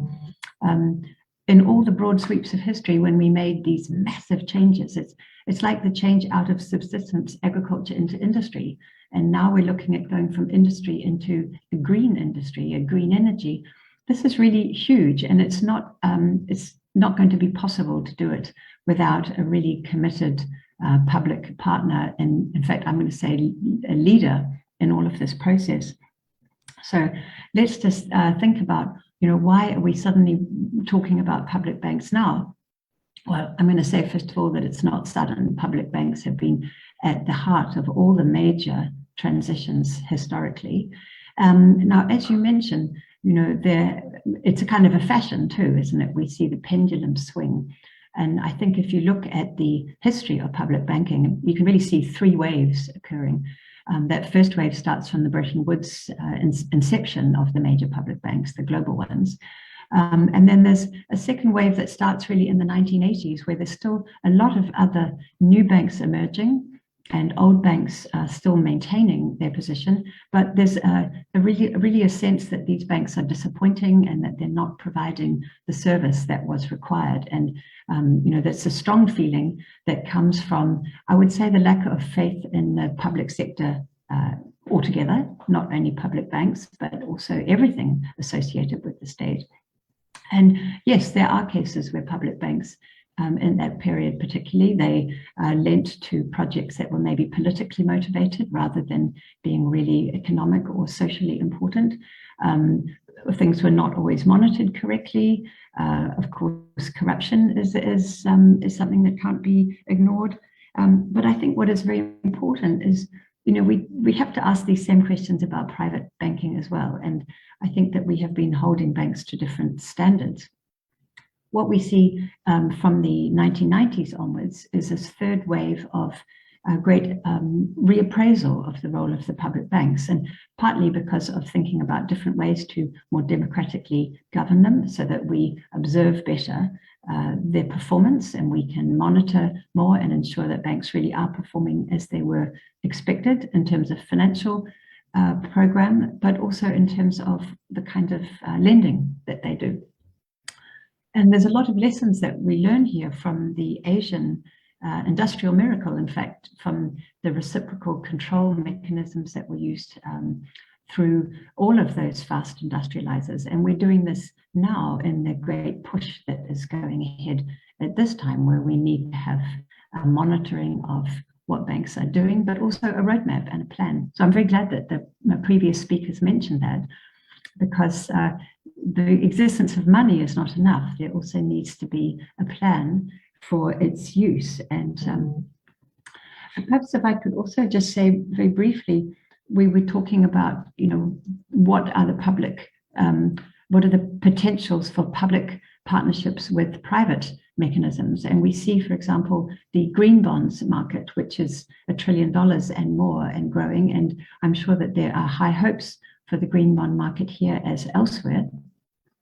But what we discovered in Geneva, we did an analysis of a huge number of green bonds, and we found that actually none of them had contingent requirement that the bond performed in the sense of the impact that had been at the heart of the design of the bond. So this was not evaluated correctly on performance. Now, so you asked me earlier, how do we explain the fact that some public banks had a poor record in the past? Well, let's look at the record of the green bonds currently. We hope that they can be an important source of effective finance, but we still have a lot of work to do to make sure that they really are living up to their potential.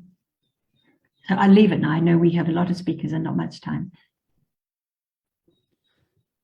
Thank you very much. It's a bit sobering for us all that the green bonds has hope, but also comes with a lot of risk as well.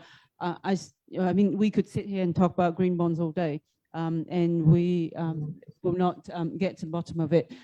If I could perhaps move on a little bit more to discuss sort of the aspect from the Vietnamese companies that are operating in the energy and renewable energy sector. So, John, perhaps if you could, elaborate a little bit more. You did say before about how the companies are unable to access long-term finance because they don't pass the due diligence process, for example. So, in terms of apart from the financial capability, do they have the sort of the scale and the technological capacities to compete in this sector with the foreign companies? No, that's important. One, international companies are too expensive to come here and build energy. They have to team up with Vietnamese companies. That's it. Now, the whole thing, how do we bring these Vietnamese companies into the fold with us that they can pass this international due diligence? Because the banks, I can tell you, they bring in their lawyers, they bring in their engineers, and they do a very thorough investigation. Is this technology sustainable? Will it deliver what it's supposed to deliver? What type of guarantees are you giving us? Do you have a government guarantee? Is the PPA there? Is it going to face any curtailments? It's possible, but I think it is going to take us. It's going to take us 10 years to do this. It's not something that we can get build up a private sector here. But if we look back to Vietnam, I mean, when I came here in '92, we had very few private sectors in the water and sanitation sector. Today, almost all water supplies are built by the Vietnamese private sector. There's very little is done by government. And this goes into the road, bridges, and things like this now. So Vietnam technical capabilities go very quickly. It is how we get them qualified at the very beginning. And how do we really transition? Is it right to put all this burden on Vietnam to go green right away? We need to get we have 17 gigawatts we built. We can't get it into the grid. Why? Because our grid, our mix is not there. We need base load. We need, so you can't put the financial burden on Vietnam to leapfrog. Vietnam will have to transition.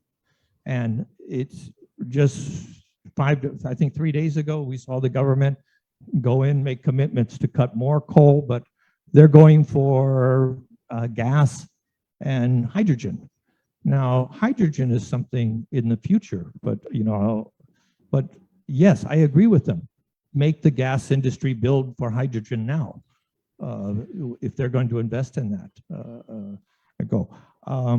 Also, we also see green.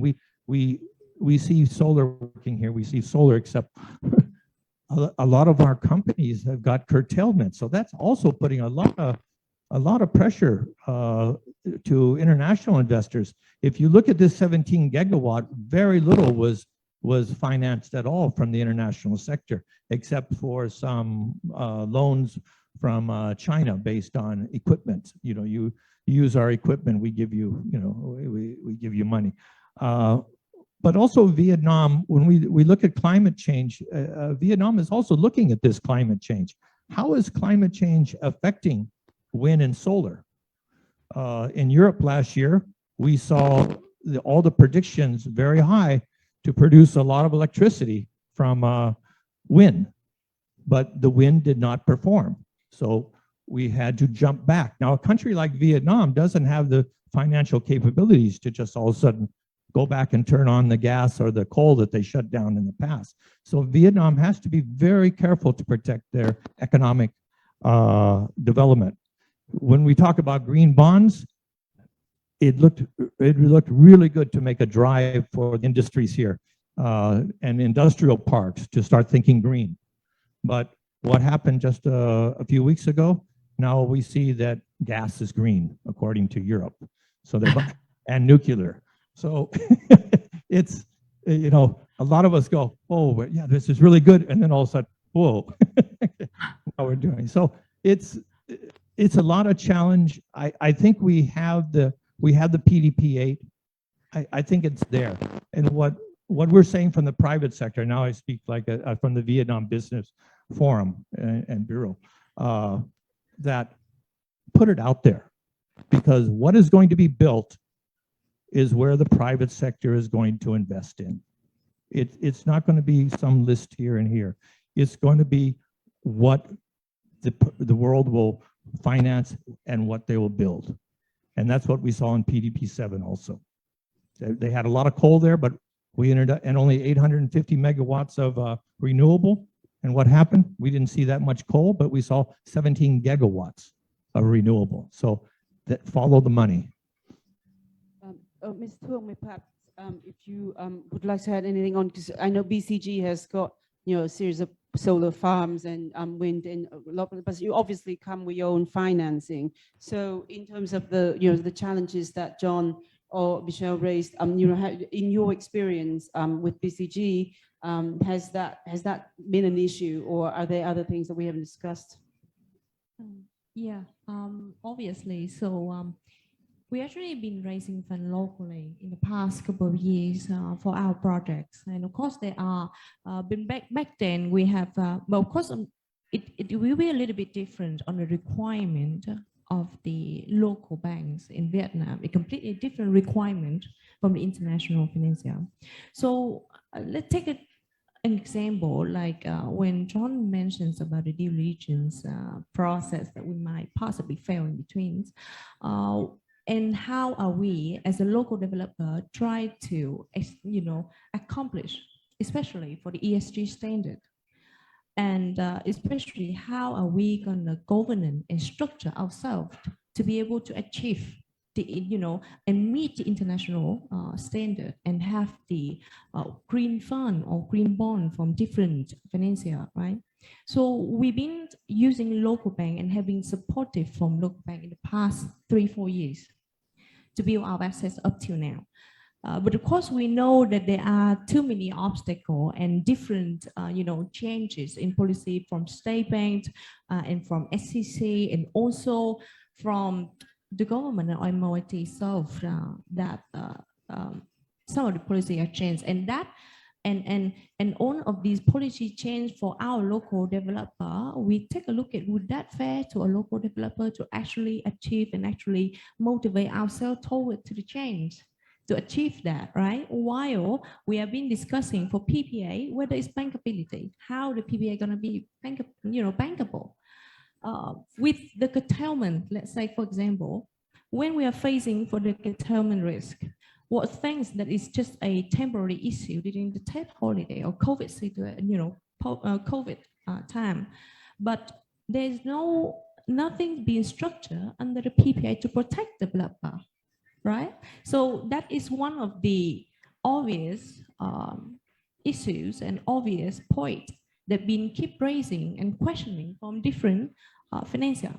So we are trying to complete ourselves and innovate ourselves and being inspired with different and with the guidance of government to achieve whatever that we want to achieve, right? But of course, we need the government, the MOIT, EVN, different authority to help us to build the strong, like a strong basement for us, like a backbone for us to, you know, to move forward. And we, with the current local financing, that we will know that not just green bond or green fund that are very popular right now, and they are trying to disperse the fund into Vietnam. We will try to get all of the projects to be refined. Let's say, for example, and where is the policy for refinancing for us as a local developer? Try to get and from the current, previous presentation, we see that Vietnam will not be able to finance and service that large amount of capital in the next 10 years or 20 years.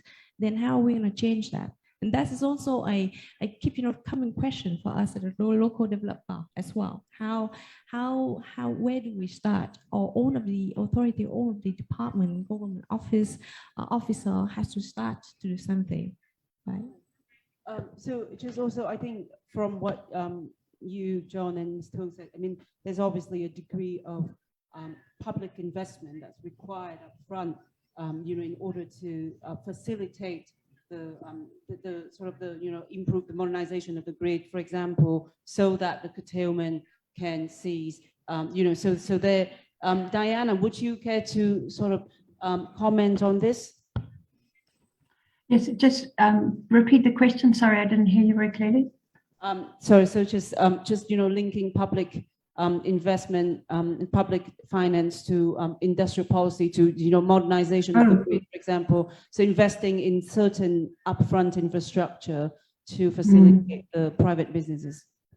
Yes, I think several speakers have mentioned that. In fact, John, you made that point just now, but also some of the speakers before you talking about the need for the private sector, who, we want private sector as a valuable partner.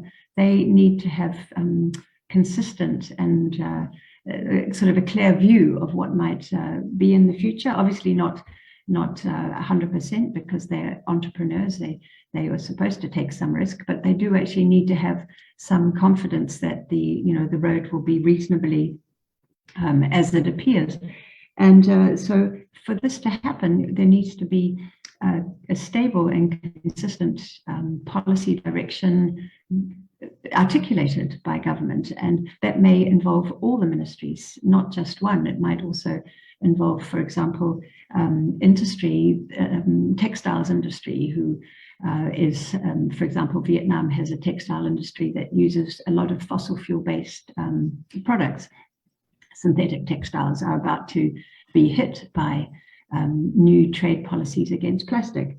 And at the same time, you're wanting to have energy which is going to fulfill requirements of international markets, that it's green. This is all coming. So the idea that that one can't respond, that's gone. I mean, those old paths of development that countries successfully used in the past, even the recent past, those paths can no longer be followed.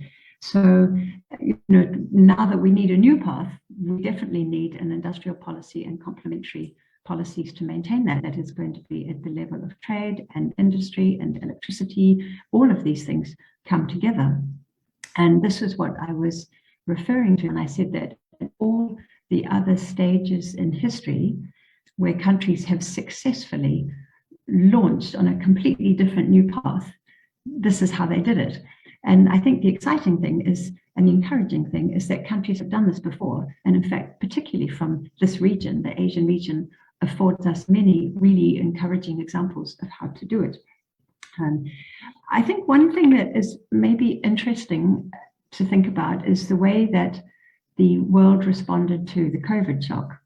Because when we talk about climate change shocks, we are tending to talk often about a kind of a slow burn. But what we saw with COVID was a really fast burn, where countries responded incredibly quickly, and they did make plans, often on the hoof, sometimes changing plans very, very quickly.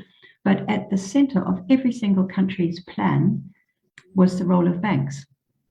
And they used commercial banks often, but they really relied on public banks.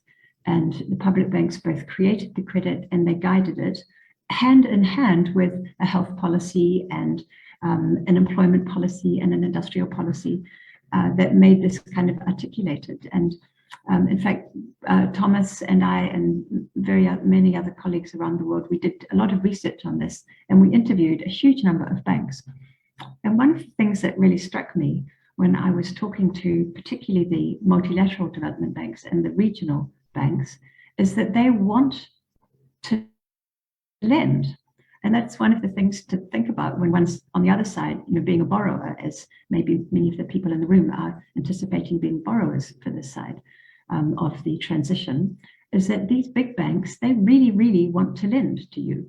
And so you need to have a partner on the other side to, deal with these big banks. And so a strong national public bank will also be your partner with these big public banks who want to lend because that is their raison d'etre.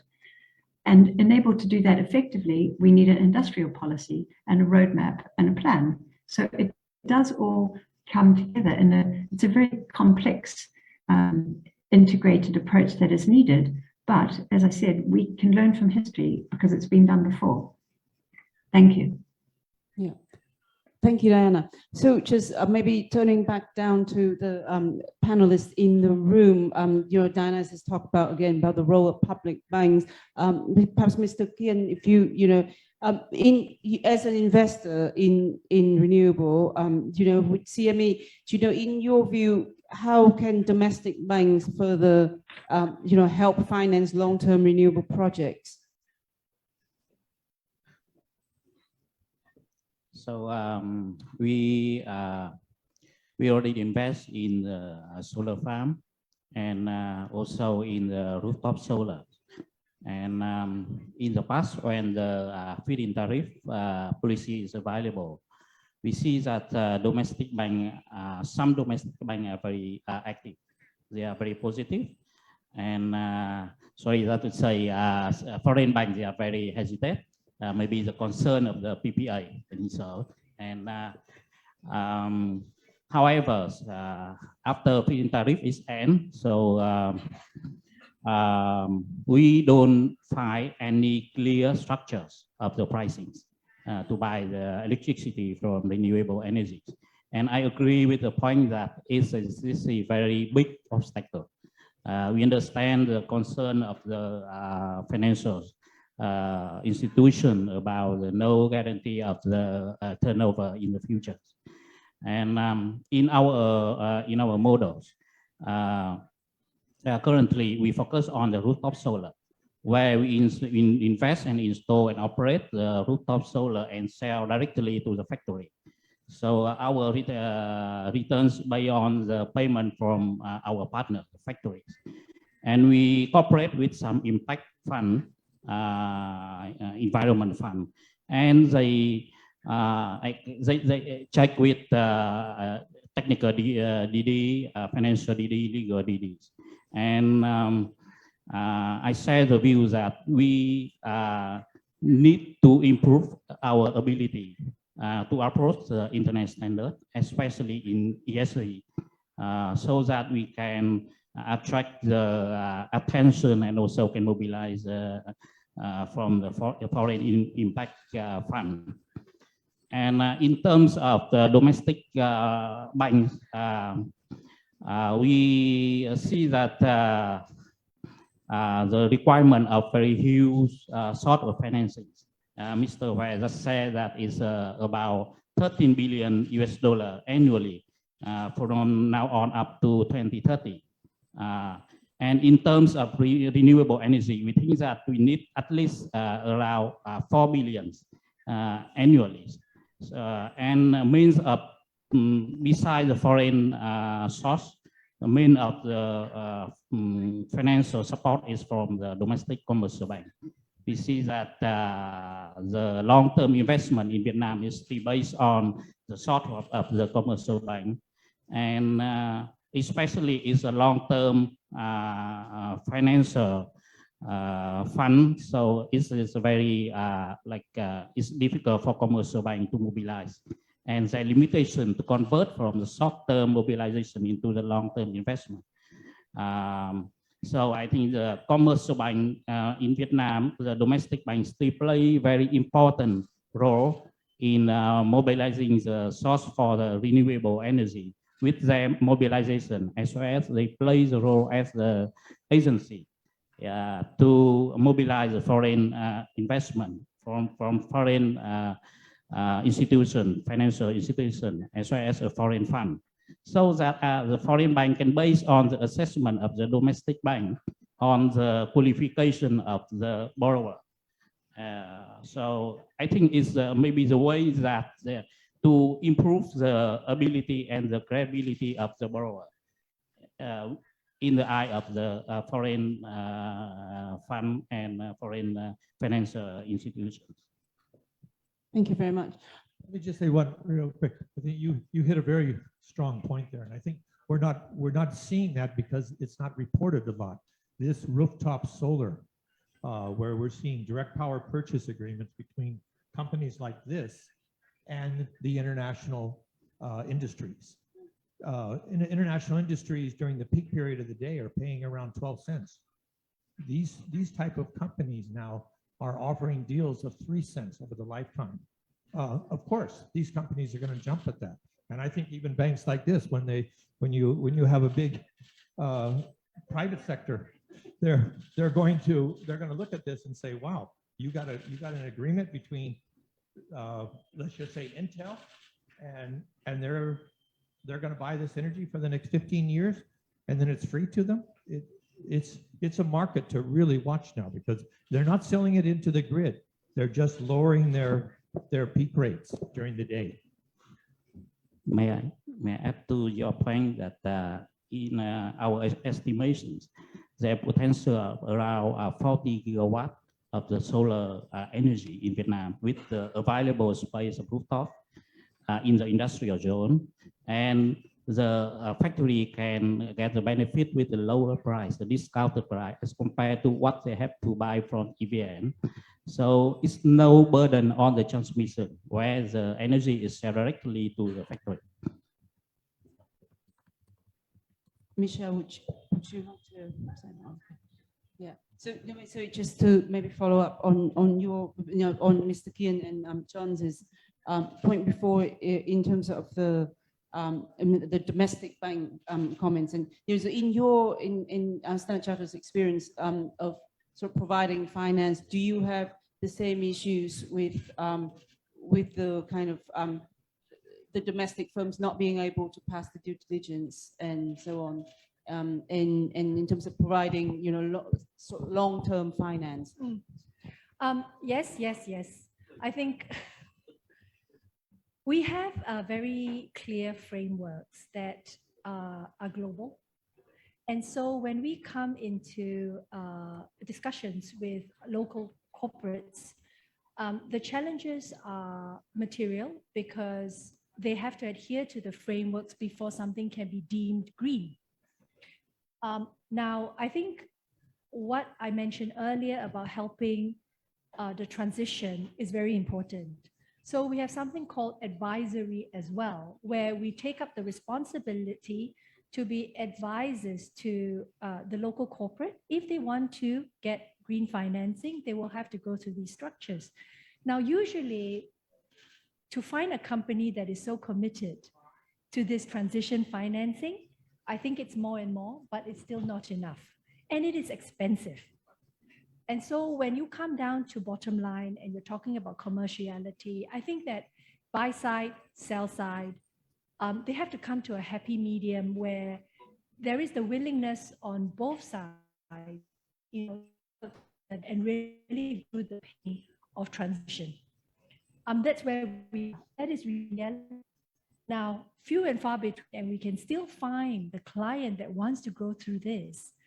Now, the question is, how do we get more people believing in this agenda? As I said, the inspiration to want to go through this. Now, any incentives on whether it's a tax incentive or whether it's a framework from the government, it's a guideline you must do, I don't know what it is, we're all ideating, that would help. I think that would help to escalate the process. Right now, it's all private sector. You go and do it. I want to achieve by 2050 net zero, and go do it. It's like, okay, let's do it. So that's where we are, right? I mean, this is why we're having this conversation about the governance factors that could essentially facilitate and enable the private companies to invest more easily or to attract investment more easily. We hit a very important point. Most of the big corporations internationally, who are the FDIs at the backbone of FDI in Vietnam right now, they're they're having to reach net zero a lot quicker. And what they're looking at is countries that give them the green energy and the green fuel to reach that net zero. So it's important for Vietnam to meet that obligation. Yeah. Yes, and to that point, you know, Vietnam has a very ambitious target to grow exports year on year, right, by 5 to 6% up to 2030. And right, if you, and especially now, as Vietnam wants also ambitiously to be international trade and global supply chain provider and China plus one strategy, it is very important to make sure that they get this right, because this is a key feeder. In fact, ESG is a feeder to be able to increase your export to the Western countries where the rules and regulations are so much stricter and getting even worse. So this is a forward-looking trajectory. I mean, there is no, you know, it is critical. It is necessary, right? And I think the government understands that. How do we get there together? I'd like to perhaps invite any questions from the audience. So I think we have about 10 minutes more only. So if anybody would like to ask any of the panelists questions, please raise your hands, and then perhaps we can pass the mic down to mời anh Huệ ạ.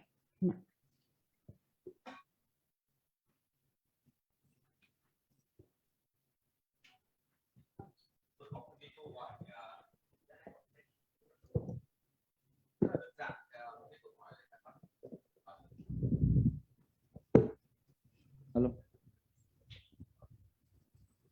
Tôi có một cái câu hỏi. Từ nãy giờ thì có nghe một cái câu chuyện là I have one question. So I have been hearing from you regarding the role of public banks, public development banks in green financing and achieving net zero by 2050. But there is one thing that is very important, and if we are not careful enough, there will be an issue of confusion. We have 4 state-owned commercial banks.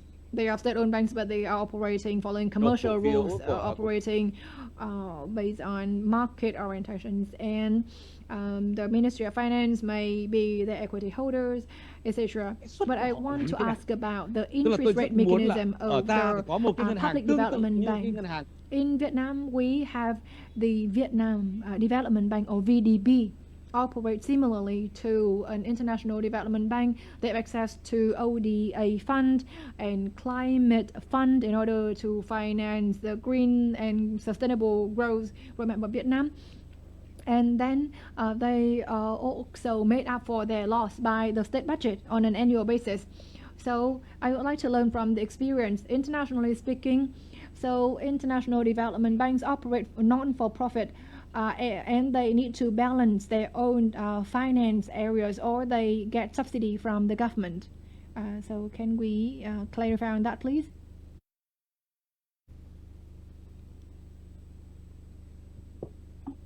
Diana, I think perhaps you could, I mean, were you able to listen to the translation? Yes. Do you want me to address that?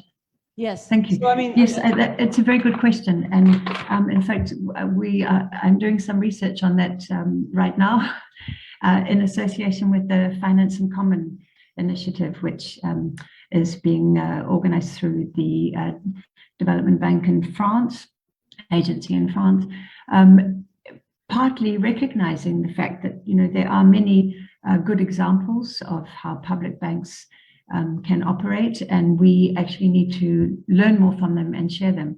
Now, so your question is, you know, how do, really your question, if I've understood it, is how does a bank that is lending on concessional terms ensure its own long-term viability, and also the ability to lend to projects that may take a very long time to make a profit? And this is the purpose of these banks, of course, is to cover investments that the commercial sector is not able to address. So what does happen is that some banks, which are very undercapitalized for their task, which happens unfortunately a lot, partly as a hangover, I would say, from the previous period where governments were not really always fully committed to their public banks. So often they're undercapitalized for the heavy lifting that is required.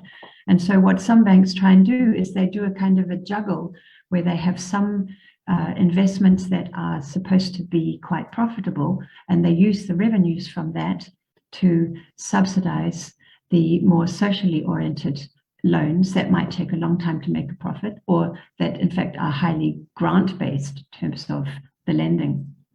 So that is obviously a tightrope that is very difficult for these banks to follow. And what makes it more difficult for them too is that their government owners often require them to have a AAA credit rating. Now, the benefit of AAA credit rating is that you can borrow internationally at lower interest rates.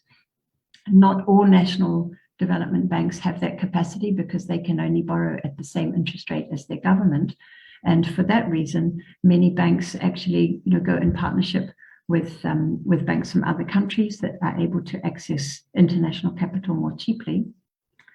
So that's another whole topic about the link with regional banks, or having a shareholder from another country that is able to raise your credit.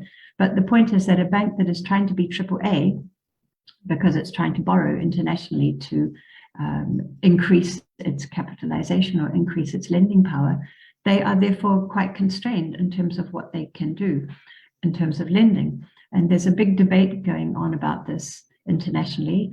Some of the credit rating agencies have said actually these banks could be more ambitious in their lending and not risk the AAA rating if we knew that the governments would really support the banks. So there's a kind of chicken and egg problem here, which is that the banks could be more courageous or could leverage more without risking the AAA rating, but they won't do it unless they know they've got the government supporting them. So that's one issue. The other issue is, do banks, can they get additional replenishments of capitalization? And in many banks that does happen. So they get annual replenishments, maybe from if there's a surplus of foreign reserves one particular year, or there is a budget surplus that can be directed to this, some trade finances, some revenues from commodity royalties, for example. These are all ways that national banks do get annual replenishments. And the argument is they need the replenishment because they're lending at highly concessional loans. So then that gets back to that question, I think, which our wonderful moderator asked before, which is, how do we make sure that these banks are not falling into some of the criticisms of the past of making poor lending decisions? And now we get into this question of the governance of the banks and the transparency of the decisions. And this is an area that it would be very helpful to have more discussion on. Now, one thing that can help the bank, which is trying to make a loan for some highly important and transitional project, would be if they had a guaranteed demand for what is the product of that loan. And this is where we get back to that question of the link with industrial policy. So, governments can have big procurement contracts to buy the product which is at the basis of the loan. So that can be a way that the bank can offer a concessional loan with some guarantee that it will actually get the revenues that are required to pay for it. The other thing that is very interesting is the way that sovereign wealth funds are used in many developing countries. We did some research into sovereign wealth funds from developing countries. There's more than $8 trillion held by these sovereign wealth funds. I think Vietnam also has such a fund. Most of these funds invest not in their country. They invest in advanced economies, and they often invest in things like real estate or finance, which is not necessarily going to get the highest return. And it's also not helping developmentally the country that actually owns these public assets. I mean, a sovereign wealth fund is a public asset. So they could be used in partnership maybe with these public banks, excuse me. And then also there's the question of partnering with private banks, because commercial banks have an important role to play too. So there's, there are many, many different models that can be used, but all of them need to have a well-capitalized public bank that has adequate funding for the task that's required. Thank you. Thank you very much for comprehensive overview of the various types of public banks governance mechanism.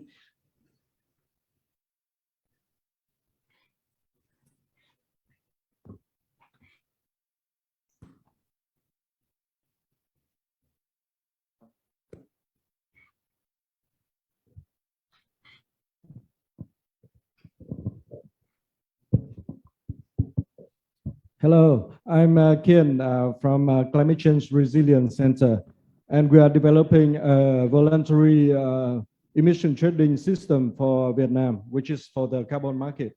And we believe that the voluntary carbon market plays very important role in financing for climate change. My question and also we are working with, we are dealing with TN Power and VinFast, but it's at very early stage. And my question to the panel is, what do you think of the voluntary market for carbon credits?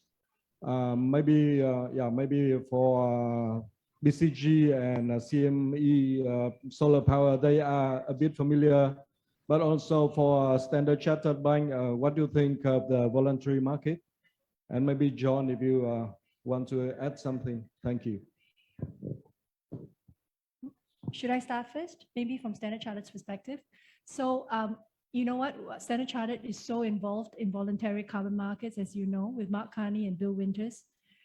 You know, they lead the global, you know, and we're very, very involved in actually setting up the frameworks of global carbon credits, and also Standard Chartered together with Temasek, DBS set up CIX, and CIX set up the voluntary exchange in Singapore, right? Together with SGX.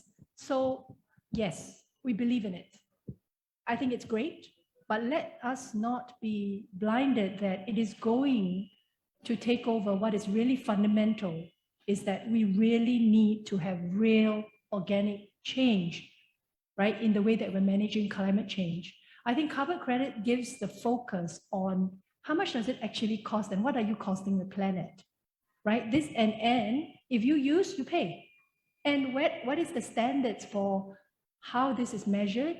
We need international standards. So I commend you. It's great because we are having the same conversations with Monterey. Right, Monterey is tasked with actually doing this together with, you know, we've had our conversations with BIDV. I know Citibank is also involved, you know, and I think everybody is working towards a framework. So, but what I would like to say is, please, when you build, please build to global standards. Please build to standards that global investors can understand, right? And think about a possibility where Vietnam comes up with their voluntary carbon markets. Indonesia has one, Malaysia has one. For example, what about combining all the exchanges so that you have depth and you have liquidity? I think that's impressive. So you have a proper Asian framework, for example, for voluntary carbon markets. It's a big topic by itself, not something that we discussed today, but so far that would be my comment. Thank you.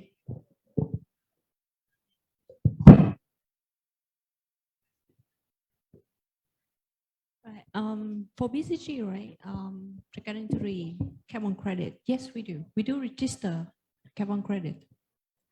Of course, we know that BCG is also a partner with the subsidiary of Temasek and also a client of DBS.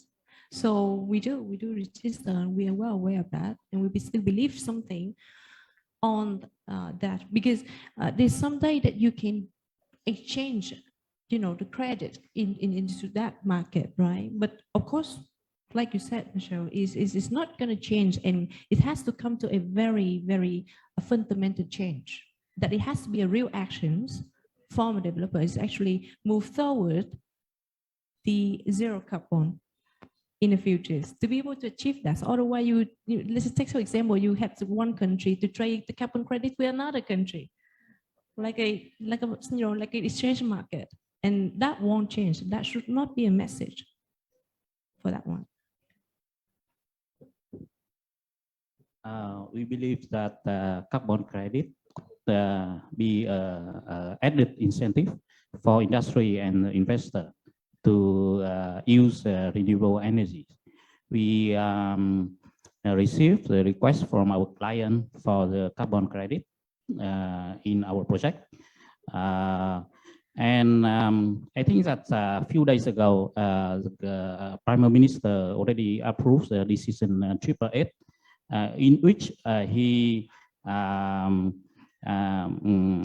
in which one of the provision is that the carbon credit market must be established in Vietnam by I think in 3 years, I think so. And I think that is a good direction. And I also agree with Michelle that this market should be standardized internationally, so that it can facilitate the liquidation of this credit.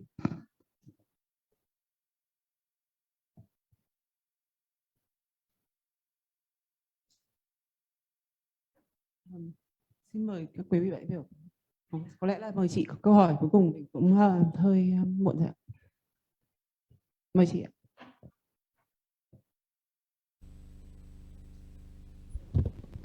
One last question because it's quite late already. This lady. Khối dịch vụ tư vấn ngân hàng đầu tư của công ty chứng khoán Agribank. Hiện nay tôi thì có cái việc thu xếp vốn cho các cái security company, and we arrange finance for companies joining in this field, and while the government and banks are providing a lot of finance to this area, however, when we arrange funding for these firms here, we encounter a significant challenge. So we don't use equipment from G7 countries, we use Chinese equipment, but then it's very difficult to obtain funding from the banks. They don't accept Chinese equipment. That is a big challenge, and we try to look for international fundings, but for the funds that offer good interest rate, they insist on turbines from G7 countries. So, well, I wonder if you and the banks here can offer any solutions to us. Like in Vietnam, there may be commercial banks who can offer very high interest rate because they say Chinese turbines are very risky, but we believe that Chinese turbine can offer very good quality. Then why do we have to suffer from high interest rate? That is a big challenge for us. And well, as a financier arranger, well, we would like to seek rationales from the banks explaining to us why it is the case. Well, we do know that public development banks have to go through a rigorous credit rating process, but in Vietnam it may be a new thing. How do we have credit ratings for the development public banks? Thank you.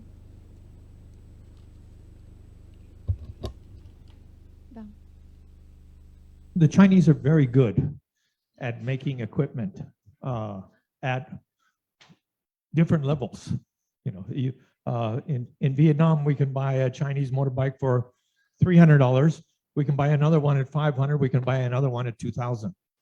Okay, it's the same with renewable energy. Vestas, GE, their turbines come from Vietnam. I mean, not Vietnam, from China.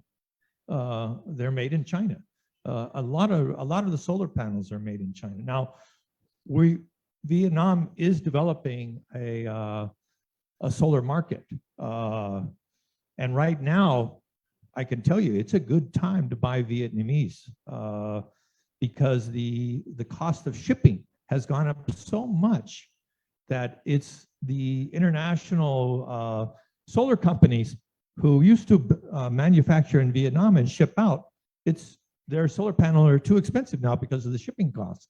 So they're really making some good deals now for you to buy. There's Canadian Solar, there's First Solar from the U.S. And when you come to your customers with this type of equipment, for example, these solar panels, they don't have the 6-month guarantee like the Chinese one do. They have a 12-year fully guarantee. They don't have just a 5 years performance guarantee. They have a 30-year performance guarantee. And both of such companies, they take back the solar panels and do complete recycling of the solar panels. These are what the international investors are looking for. And you're paying, what we see, you're paying somewhere around 6-7% more. But over the lifetime, you're getting that money back very quick. So I would encourage you to look at Vietnam and look what Vietnam is producing now, because they're producing very high quality. And yes, you pay a little bit more for it, but in the long run, it's worth the investment, as we see, to do that. But it's like many things. A lot of people don't have the money to pay. My wife is Vietnamese. We have a high-rise house. I try to talk to her all the time. We need the water pump that goes, and let's go buy one from Grundfos. Lasts forever. No, that's too expensive. We just buy this Chinese one. And I said, yeah, but it only lasts a year or so. Yeah, we buy another one. We can buy 10. We can buy 10 for that. So it's a challenge. Yeah, so it's quite interesting questions actually, because like us as a local developer, of course we develop wind, and we do have various different kind of turbine. And do we face the challenge if we use the one that not in G7? I don't believe so, because right now, right, even though we know that in the market, a lot of the Chinese turbine, when we choose a turbine, it's not just because of the country. So I'm not being biased here. So it's regarding to, it's the game of the supply chain sometimes. In the past as well, when the pricing in the feed-in tariff end on October last year, it's the game of the supply chain. Why do we have to follow that game, right? As a local developer, we choose with different factor. The availabilities, of course, the stage sustainabilities of the turbine as well, and pricings as well. We have too many constraints of like wind portfolio, but yes, for ourselves like BCG, do we face, so we choose, actually our projects are use Chinese turbine instead of our projects. We use Siemens Gamesa in the futures, we will. But do we face the bankability if we use the Chinese turbine right now? For us, no. Because, of course, for local developer, right, or any different developer will be very creative on different kind, and we know that in the market, like for example, if we can't go to ADB, we go to Sinosure. We can't go to a Western bank, we go to Chinese bank. So it's a for us, we know there are, of course, some of the ECA financing in the past that will not support if we use some of these turbine, let's say not in G7 or from Chinese turbine, let's say for example, but the perception is changed. And we still believe that there are still ways to develop our wind with different methods, with different, financing in the world. It's one of the key items that the private sector is asking Vietnam about. We need standards. We need standards for the equipment coming to this country, so that you don't run into problems like that. That Vietnam has the standards for a solar panel. They have the standards, and these are international standards. So unfortunately, what probably hurts too is we've had bad press about a number of completed projects. Big storms coming in and just wiping out a solar farm. That wouldn't have happened if it was built to international standards. That we have, unfortunately, turbines that caught on fire. Again, this doesn't happen if there are standards for these things. So I know Vietnam is working on it, and it's a big job to make these things. It costs tens of millions of dollars for these things, but we need these so that you don't run into problems like that. Thank you.